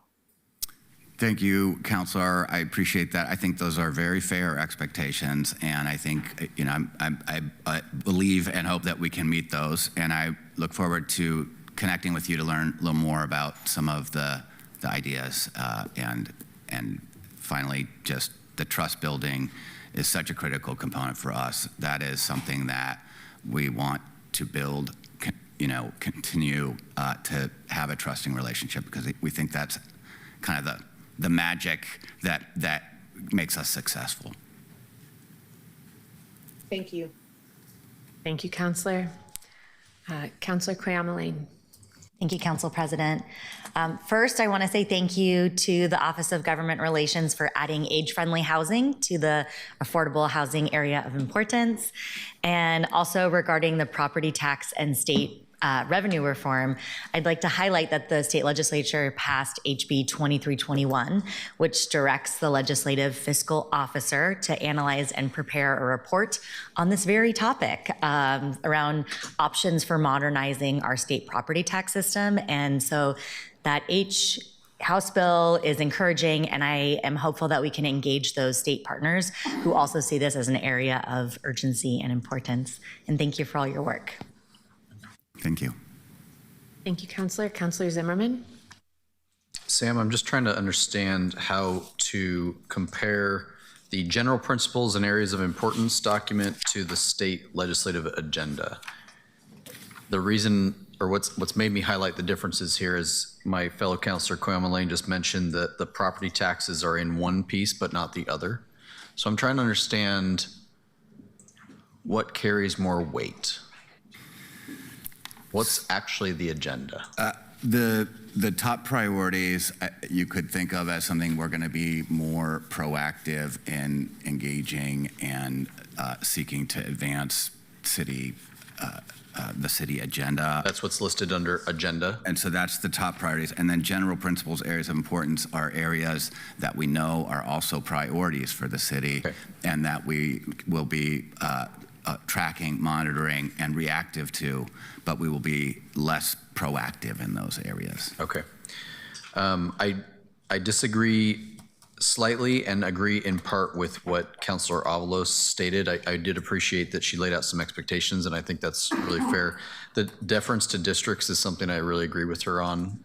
If you see something that is particularly of district importance, I hope that there's at least a lens to that, and I think that our colleagues in each of those districts, if there is a micro issue, are the best ones to speak on those. When it comes to community engagement, I hope you all are not. I think your job is to be engaging with the body down there. And I think if you needed community engagement, I hope you call upon us, because our network to reach into the community and rally them to your effort is better. And I hope that those can be complementary efforts, and maybe where Councilor Avalos and I are saying it, but if you were out there trying to do community engagement instead of be with the body, I'd consider that a worst practice, not a best practice. So if you need it, I'd say call upon us, and that's our role, to rally the troops, so to speak. I'm very uncomfortable with the behavioral health capacity paragraph as it's written. It's low energy, it's weak. I don't see that anybody actually would get anything from it or know what we care about. I cannot support a statement that says, stand with providers. Anybody who's engaged in this area of our work knows that some of the leading providers in this state are the leading problems in this state relative to this topic. I do not stand with the providers as a blanket statement. And I'm not going to hold this agenda over a barrel to get serious about my theatrics of ripping this whole thing up and just saying, we want a mental health hospital in the North Campus for the metro area, which I've said in previous meetings. But the seriousness from which the city of Portland advocates for behavioral health capacity cannot go underemphasized. We are not in this line of business, and yet this item affects almost every line of business we are in. And I just have to emphasize this better. I think that we can make this a stronger statement. I think anybody who talks about behavioral health with, we want to increase capacity and the number is not in the hundreds, I don't want another name. If they want to talk about safeguarding access, I don't even know what that means. I am looking for the city of Portland to have gloves off on this topic and to be supportive of the counties when they go gloves off on this topic. I think you guys know that about me. I'm just saying that from Councilor Smith's point, like what are the top three? When I get an agenda handed to me, I'm kind of doing the quick glance. and our seriousness of behavioral health didn't come off the page that way. So I just want to share that with you guys. I think you guys have done a good job splitting a 12-part cat. So I get it. But I'm willing to bet that most of my colleagues would be comfortable with you being more sharp-mouthed on behavioral health, especially with our state folks. I do have a question, and I'm just, in a world of strange bedfellows, I did not expect to get a letter from the business community, smart growth, realtors, and Senator Confam on an inclusionary zoning topic. That has put me up in the upside down world, which is probably good that the Stranger Things last season has come out. But here's what I'm trying to figure out, Sam, and I just cannot, one, I don't have the legislative concept, right? I've just heard this idea, but I haven't been given the language. So as nice as her request was, I'm not willing to take a different point here based on her public testimony until I actually see the real language here. I just have this like one-liner. But what I can't tell right now is if this is an effort to expand inclusionary zoning, which we kind of call the 19-unit experiment that hasn't produced great results in Portland, across the entire state of Oregon, or is it recognizing that we have a 19-unit problem and trying to still expand but fixing it? And I can't get that from here. And so when I can't get that, and when I'm looking at strange bedfellows, I'm probably willing to go with the Housing Bureau yours and our attorney's position, which is this might be a problem, but I'm really having a tough time tracking this. And I have not been brought into this conversation that you mentioned that some people have been working with various offices on. So I might be working from a position with a little bit less information, but I'm hoping that we can, because that was a very specific request she made. And I'm not yet ready to take that leap. What's going on there? So let me first address that engagement. I think you make a very good point about engagement. I think that if there is interest in engagement, I think there are opportunities for the council members and for our electeds and for other forums where there are topics being covered by the community to monitor and track those. And we can help make sure that there are understandings of legislation. If you're having town halls or other kinds of activities, we are not an entity that goes out and does direct negotiation with the community.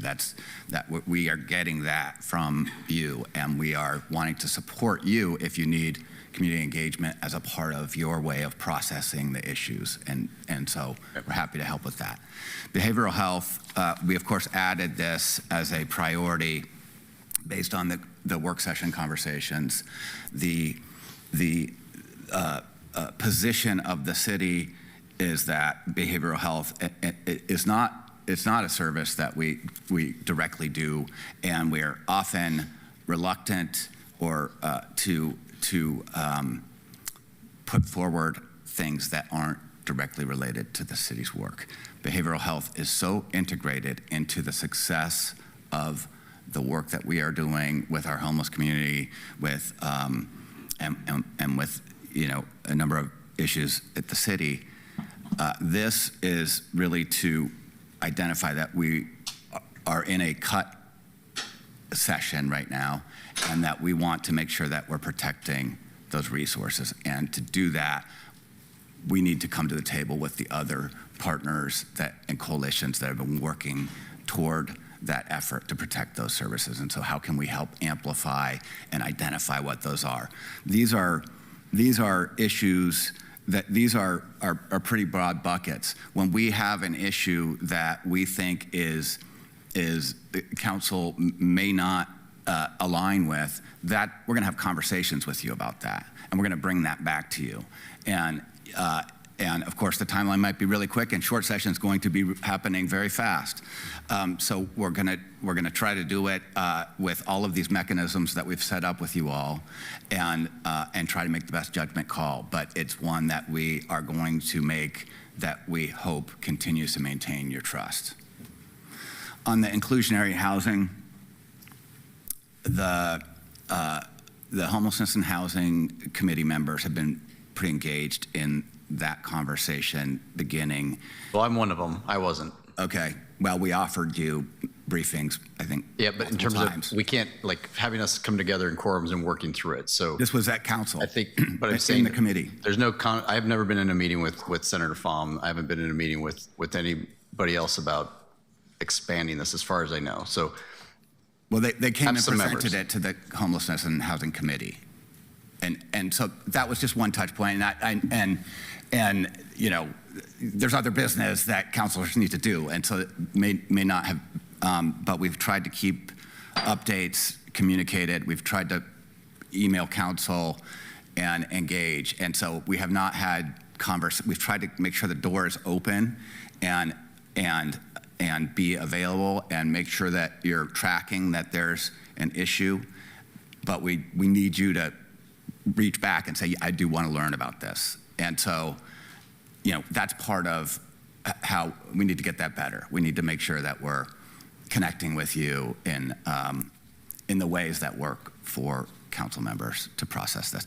The housing, the inclusionary zoning issue is one where there is a different perspective on what the bill and the legislative concept would do. And at the end of the day, the city has done a lot of analysis through the attorney's office, through the Housing Bureau, to identify that this would require, it would take the decision-making authority on how much money goes into the deals from the city, and the state would determine how much money the city needs to put in. It would be put in statute. If the developer that was building something didn't agree with that, then they have an avenue to sue the city because of this statute.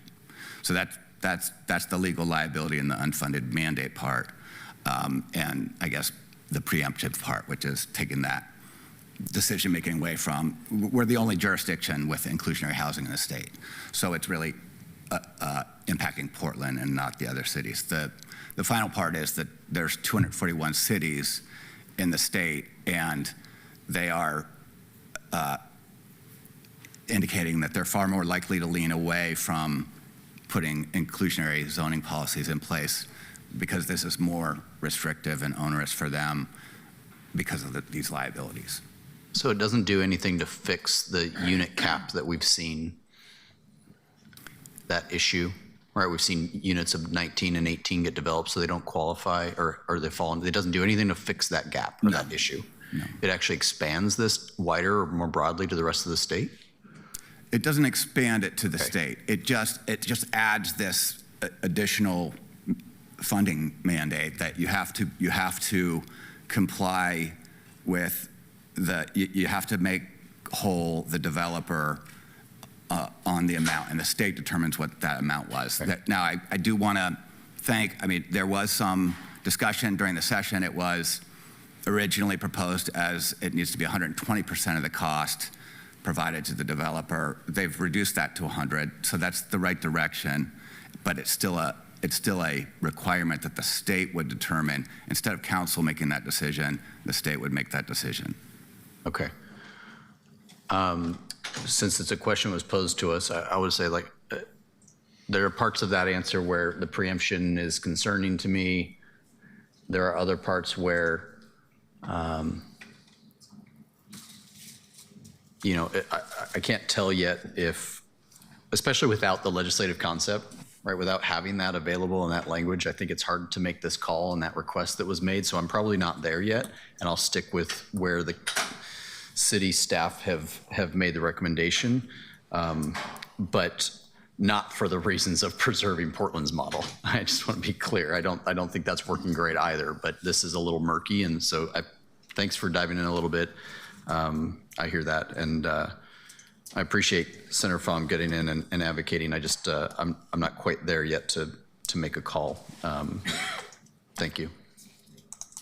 I will mention, and this again, it was late coming last night because we had understood that there was more conversation around the inclusionary housing, but we did provide, all council should have copies of the legislative concept. This came in last night?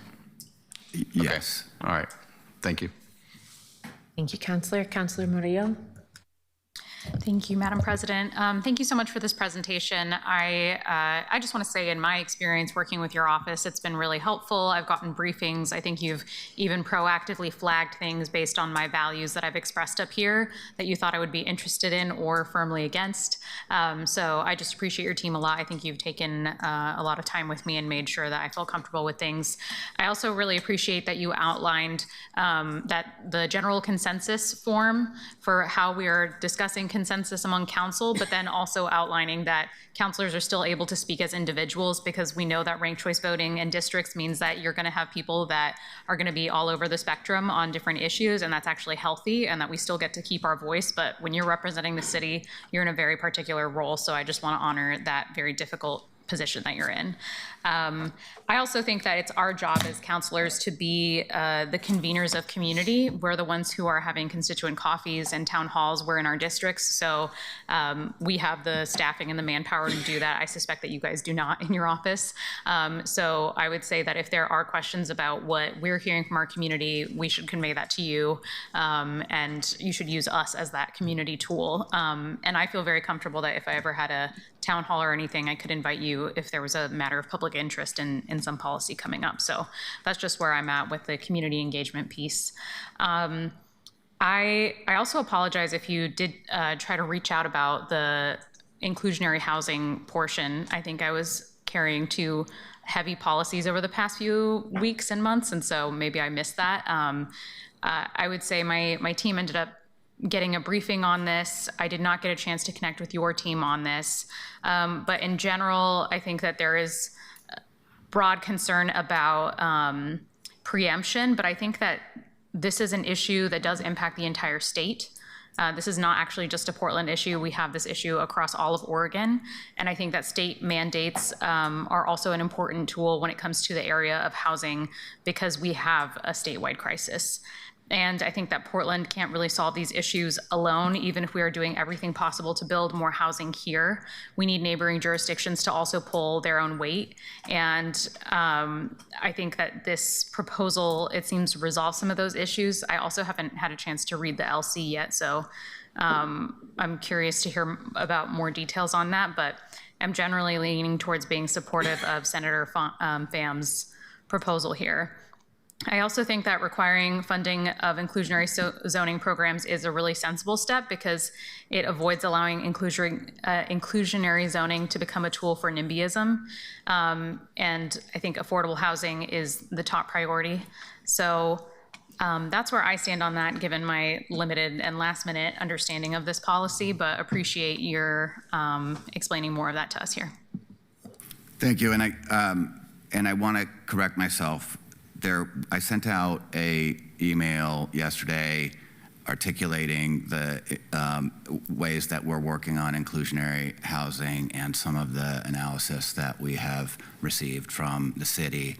And it included a legal memo, but it didn't have the legislative concept language that was requested by some, and so we sent that. But I will be very happy to make sure that anybody that would like to read through that has that opportunity.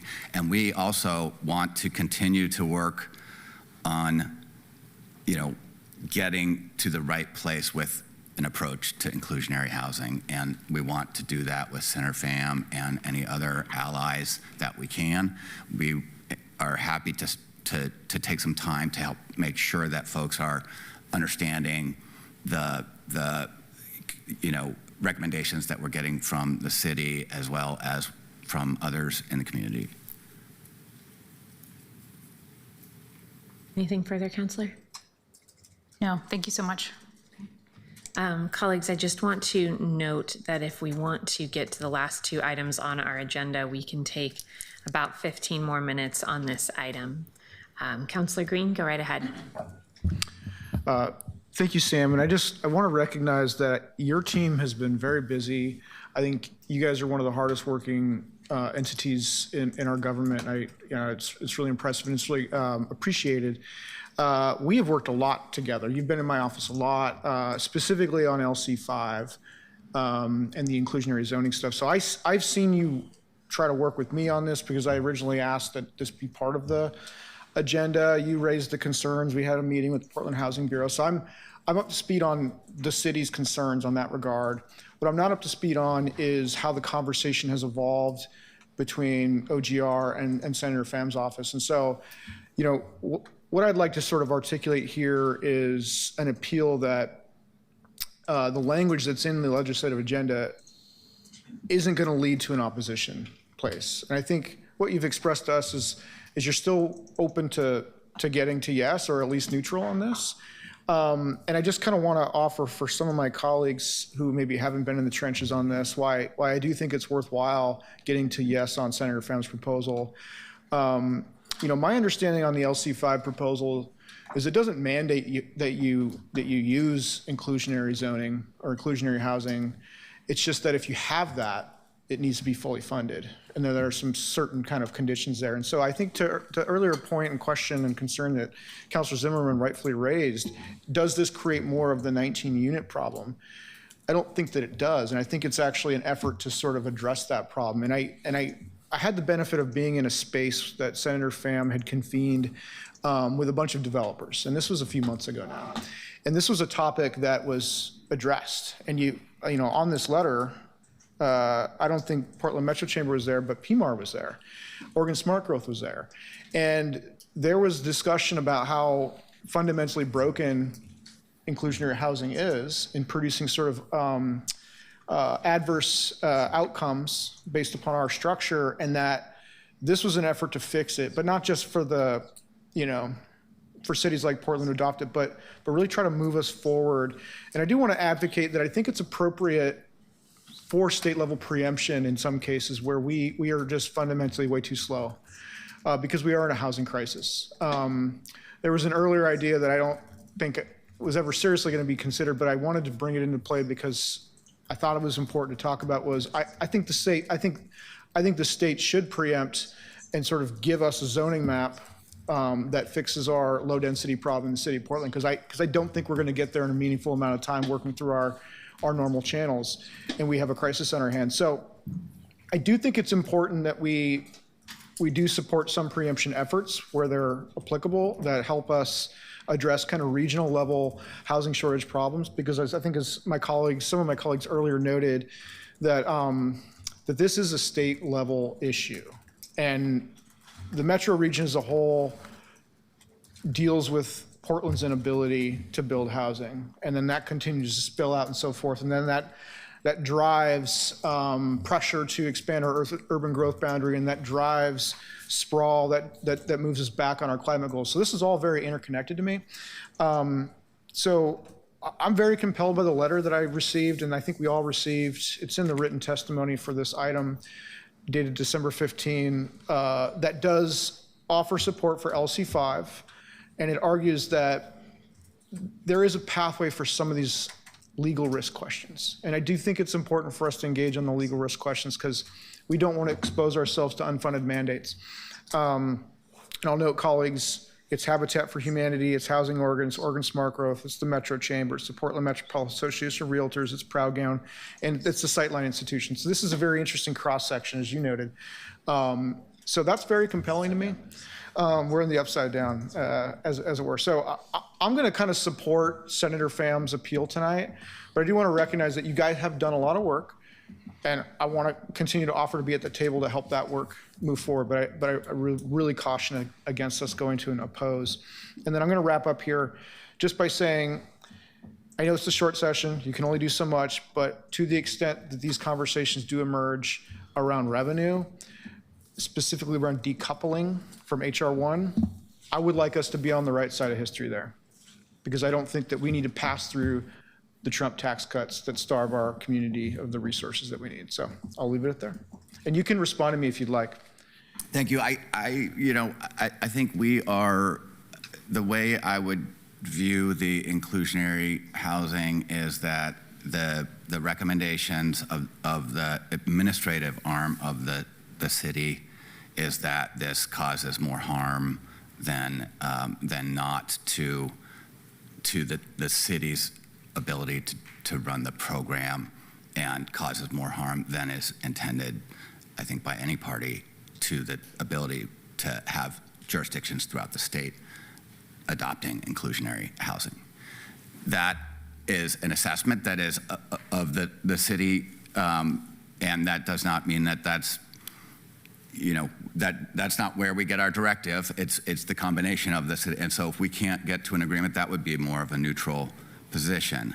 I would ask that folks have conversations with the Housing Bureau and the attorneys to really understand this, because as I understand it, it is a significant liability that the city would be taking on, and I think unclear what the benefit is for the city of Portland. So I think my request is to take some time to hear from those parties at the city to hear that perspective, but we are. And we will come back to you and really identify where council is in terms of that issue. We won't just proceed without engaging you. I appreciate that. Thank you. Colleagues, I'll note that we do have a process that we have talked through about what we consider consensus and how we determine that. That I believe is part of the documents we have before us today, one of the supplemental documents. Councillor Novick? Yeah, I've spent a chunk of time just in the past day going back and forth on this, and I started out sort of where Councilor Zimmerman is, that, wow, there's a lot of strange bedfellows, and I heard a good case from Sightline yesterday, and then I went to Sam, et cetera, today, and they had pretty good response to Sightline's case. And at this point, I kind of feel like we should have further conversations about it. And I want to figure out if there's a group of us that can agree to keep on talking about it, avoiding a quorum. I think there's these four people on this side of the table. Is there like a fifth? And I guess we're a quorum of the Revenue Committee. It's not like the Revenue Committee will be dealing with this. Is there anybody else who'd like to be part of these conversations? Councilor Dunphy? Okay, does that make six of us? Well, wait a minute. We may quickly get to a quorum of folks interested. Well, let's see. No, wait a minute. Okay, you can, all right. So Zimmerman, Green, Novick, Murillo, Dunphy, Ryan. Councilor, I want to make sure we also have all opinions on council represented. So why don't we take offline trying to figure out if there's a group that can do this that represents the breadth of opinions on council and doesn't lead to a quorum, because there are some folks here who we haven't heard from, and I'm not sure what their positions on this particular issue are. I don't plan to go into my own tonight, but let's take this offline, I think. Okay. Did you have anything further? Oh, yeah. I'm just pleased as punch that Measure 50 is part of our legislative agenda. Woohoo! Thank you, Councilor. Councilor Canal. Have an unenviable task of following Councilor Novick as per usual. Thank you so much to everyone here, the whole team at OGR. I think we have seen a lot of topics come before us where this is an iterative process, it's getting better and all that, and that's all true for all those items. This one is one where I felt a pretty significant change, not only from previous years to this year, but also within this conversation. So I want to thank you for that. I think this is a really important conversation because often city councilors are reached because we're more reachable by our constituents than folks in DC or in Salem. And often we're asked for things that are outside of our authority as city councilors. And I don't want to just say that's not my job or here's who to talk to, but I also want to be able to say we're working on it when we are. And this is, I think, one of those key places where we are working on things that are happening at other governmental levels. So I wanted to start with that. Thank you. Jack and I think Evan as well made a lot of changes based on my feedback. I really, really appreciate that. I think that the state agenda affordable housing, civil rights and racial justice, public meetings law. The federal agenda had the strengthening civil rights and racial justice, the community safety section, and the regulating emerging technologies going into the local authority. And I just wanted to explicitly get those on the record as thank yous. I did want to ask a question. I agree, it's been a while since this came up, but I agree completely with the terminology issue that Councilor Zimmerman raised around behavioral health and the phrase stand with providers. And I thought as I read that, it was a really interesting sentence. It says, support safeguarding equitable access to treatment and care for individuals. And then there's some context, and then it says, and stand with providers in navigating limited resources. So it's about safeguarding equitable access given the resource constraint, and is how I read that. And so it sounded like we were supporting efficient use of limited resources to deliver services, and it didn't necessarily need a sort of blanket stand with providers. So I did want to raise that just to flag it. And I think that there may be a better way to phrase that for the future or even for now. I also appreciated adding reduced rent burdens for low-income households. The other written testimony was about rent protections, but we have received some around rent burden as well, and I wanted to appreciate that.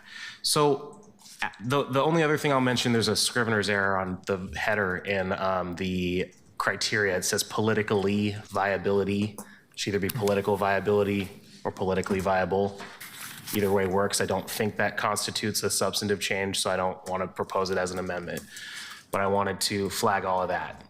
And as a result, I'm going to be supportive of it. I did want to mention there is nothing in the state agenda about emergency routes specifically, but my understanding and expectation of this, and this is regarding the cut in North Portland and the ability of the city to lobby for money in that particular, there's a 30% design bill that Representative Nelson raised about the Columbia Boulevard Bridge. It's under community safety and the general principles and areas of importance. On the state policy side under community safety, it says strengthen emergency management and preparedness efforts, including coordinated planning, mitigation, disaster response capabilities. That's not a specific call out for that, but my understanding is that a bill like that would fall into this. Is that? Yes, and our staff are tracking that issue closely. Great, thank you. And then I did want to just note a couple other things here. One that's a concern, but not a deal breaker for me on the issue evaluation criteria. I appreciate the update from city bureaus to elected and city leadership in the context of collective agreement. Elected and city leadership generally agree that the proposed solution addresses city priority needs. I think that's good enough for me this year, but I would like to improve it further for the future. And then although I want to be clear, because the resolution says we are not approving or adopting this fourth document. So I just want to get these concerns quickly on the record. I still have pretty significant concerns with the operating best practices, specifically the roles and responsibilities section, which I think subsume our authority as individual counselors too much and does not have a comparable set of descriptions of the mayor, the council president, and the councilor.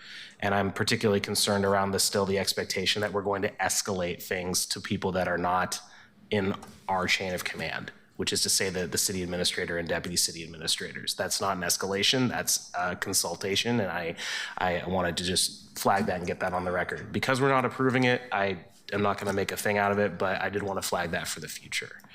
And I guess I'll wrap it here, but I would be curious about the stand with providers language and if there was any interest from either Councilor Zimmerman or from staff about finding a way to wordsmith that without changing its meaning. On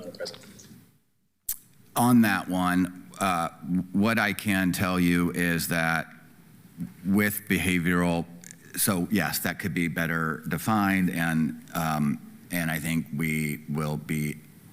one option is that I'll tell you right here on the record, we will be adamant about making sure we're checking with council before we're engaging in that work, particularly around anything related to, provider agenda focused actions.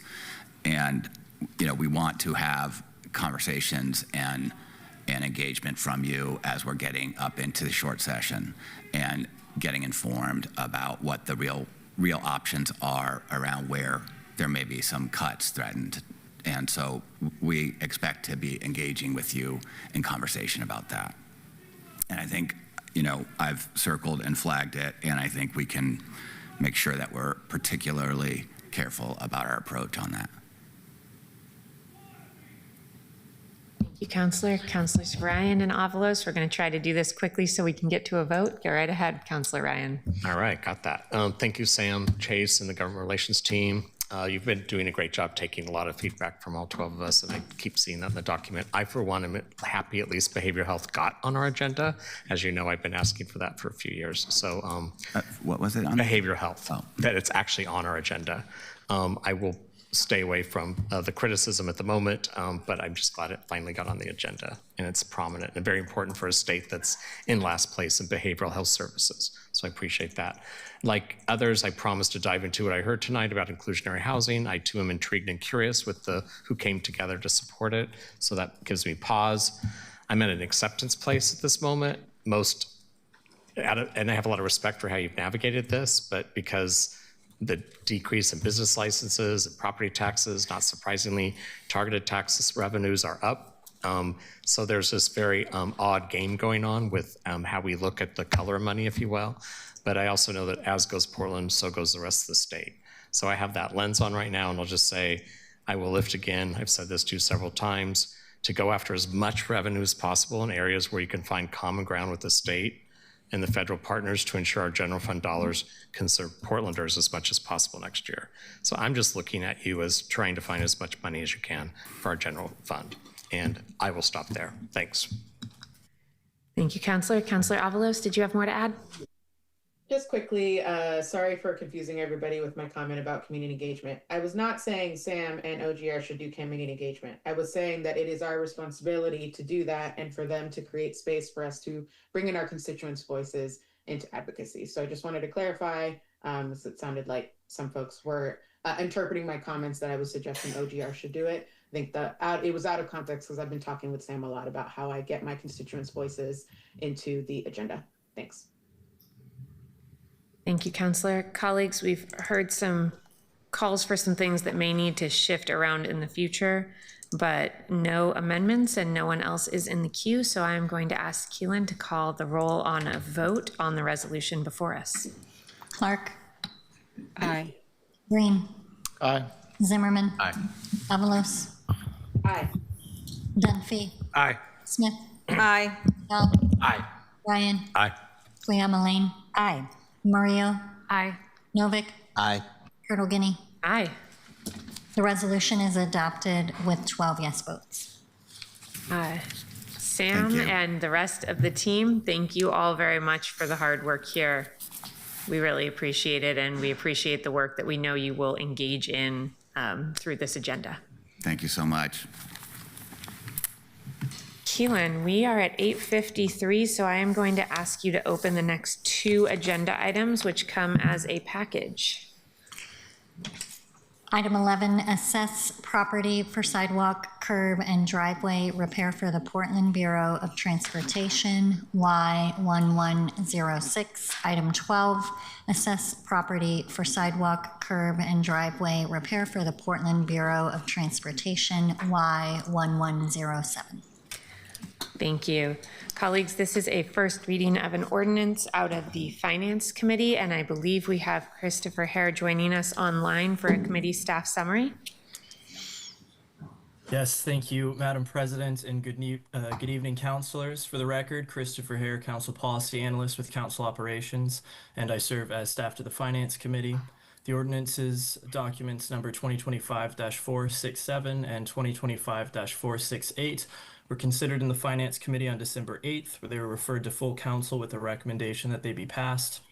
The ordinance, document number 2025-467, assesses 180 properties for sidewalk, curb, and driveway repair liens, totaling $518,204 $1,000.16 and directs the Revenue Division to record these assessments and mail final assessment notices to the respective property owners. The ordinance document 2025-468 assesses one property for sidewalk, curb, and driveway repair liens totaling $0 and directs the Revenue Division to record these assessments and mail final assessment notices to the respective property owner. The full impact statements include financial and budget impacts and analysis and community impacts and community involvement. There is no verbal or written testimony on either ordinance prior to committee action. And this concludes the committee staff summary. Thank you. Thank you, Christopher. Councilor Zimmerman, is there anything you'd like to add? Okay. Keelan, is anybody signed up to testify on these? No one signed up. Okay, then we will take questions and discussion together. Colleagues, are there any questions or is there any discussion about the items before us? And I should have asked before saying that. I apologize. Mr. Jordan, this came out of the administration. Is there anything that you'd like to add in lieu of a carrier report? Nothing to add. Thank you, Madam President. Okay. Councilor Koyama Lane. Thank you, Council President. I am wondering how property owners are informed and what resources do we offer to those who cannot pay or struggle with time frame presented? Thank you, Councilor. I know we have a few different staff who are joining us this evening, and I'm not sure who's best to take that question. I'll be happy to jump in there if it's okay, Council President Pertolini. Yes. My name is Thomas Lanham. I'm the Revenue Division Director. The property owners are given multiple notifications. They receive a notification 60 days before, given 60 days to complete the repairs, and then a second notification 30 days before, and then a third notification 5 days before. In terms of resources to help pay, they can have extended payment plans. Someone owing as little as $2,500, I believe the payment plan could be extended for up to 5 years, even for that low dollar amount. So the city's terms, if you will, are quite reasonable. Councilor, anything further? The only other thing I wanted to say is I just wanted to uplift the work that Councilor Smith is leading to focus on even getting sidewalks in District 1. So this just seems like a time to bring that up. Thank you for leading that. Thank you, Councilor. I'm putting myself in the queue on this one as well, and I think, Mr. Lanham, this will be a question for you also. What types of sidewalk repairs or how do properties get on the list? Because I'm noticing that some of these look like they are people who live out of town and own properties, or the mailing address is listed as an LLC, but some of them, the mailing address is listed as the address where the work was done. So it's somebody who is living in that home where the repair is done to the sidewalk. What are these? How does something get on the list? Is it complaint driven?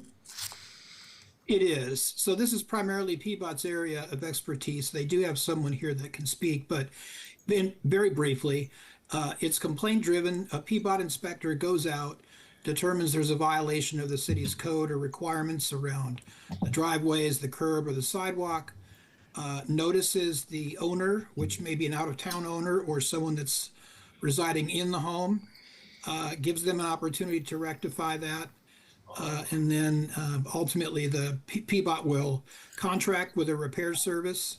The repair service will go out, schedule the work, get it done. They bill PBOT, PBOT pays the bill, and then revenue creates these liens. Thank you. Colleagues, I'll be supporting this today because this is our current practice and property owners were given a warning, but I am concerned about some of the folks in my district and whether this will be a grave impact on them. And I hope that this is a practice that we can discuss and debate at some point in the future. I understand that shifting the cost to the city is difficult and we may not have the funds to be able to do that, but I do worry about the impact on individuals. I also feel strongly that if this is our current law, our current process, and folks were given notice, I need to make sure that we are following our own laws and rules at the city. Councilor Smith? Thank you, Madam President. I just want to say ditto what you just said. Those are our rules and regulations. One of the reasons why I brought up SIP, which, thank you, Madam Vice President, for talking about the sidewalk initiative that many of you supported this last year, is because there are a lot of our neighbors and friends who can't afford a sidewalk, period, let alone a repair for sidewalk. And so I believe that we're working towards it. I and others are very passionate about it. And, you know, seeing some of these expenses burden property owners who often thought, you know, and some folks don't know that they are responsible for it. And yet this work is so critical, and it's not free, and I know someone must pay for it. But I want to explore with you all how we might consider cost recovery differently in the future when economic conditions represent an emergency, as is the case today. If these liens end up displacing even one of these property owners, it will surely offset any positive impact of $518,000 and 204 cents, both financially and some might even say morally. But I think that we are aware of the rules and regulations.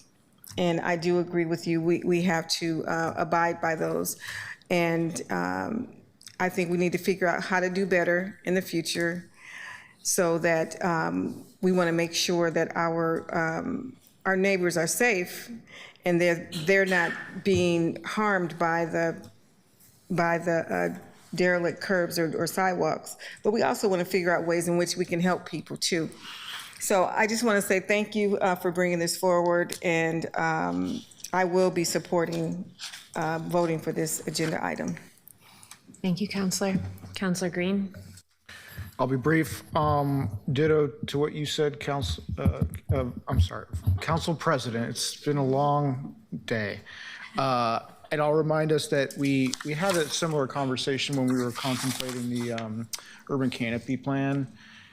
And I think what I liked about one of those amendments was that it was going to sort of compel a conversation around this. You're inviting a conversation around this. I'm telling you that I'm very interested in that conversation around this. I understand there will be some trade-offs. We'll have to figure out, you know, who's the right party to bear, but I'm eager for that conversation because I know that this is a burden for a lot of my constituents as well. So thank you for raising that. I will vote yes for this today.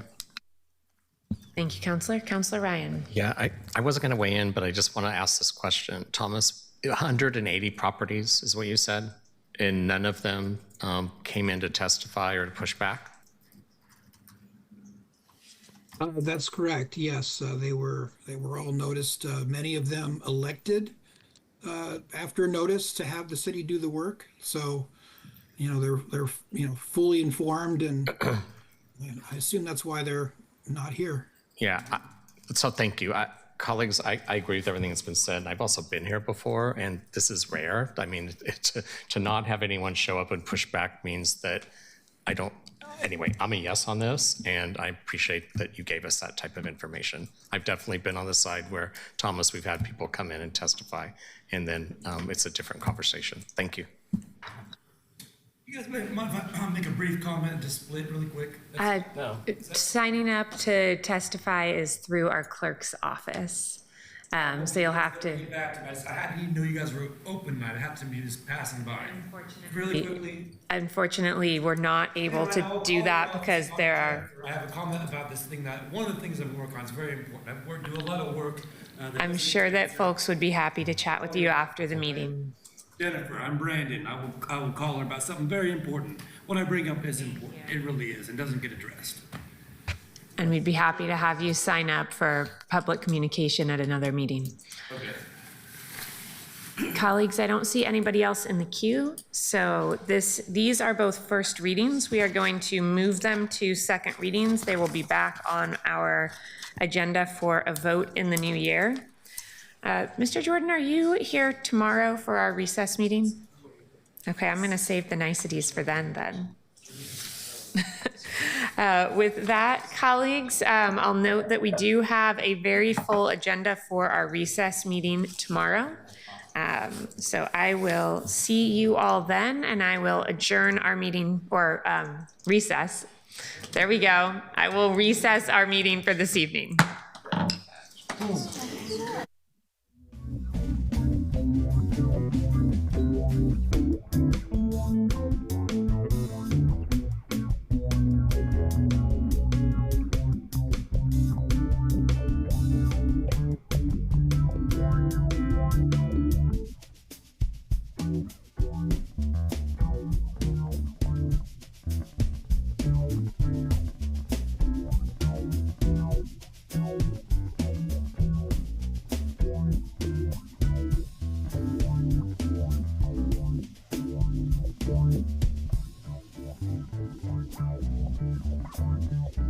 Thank you.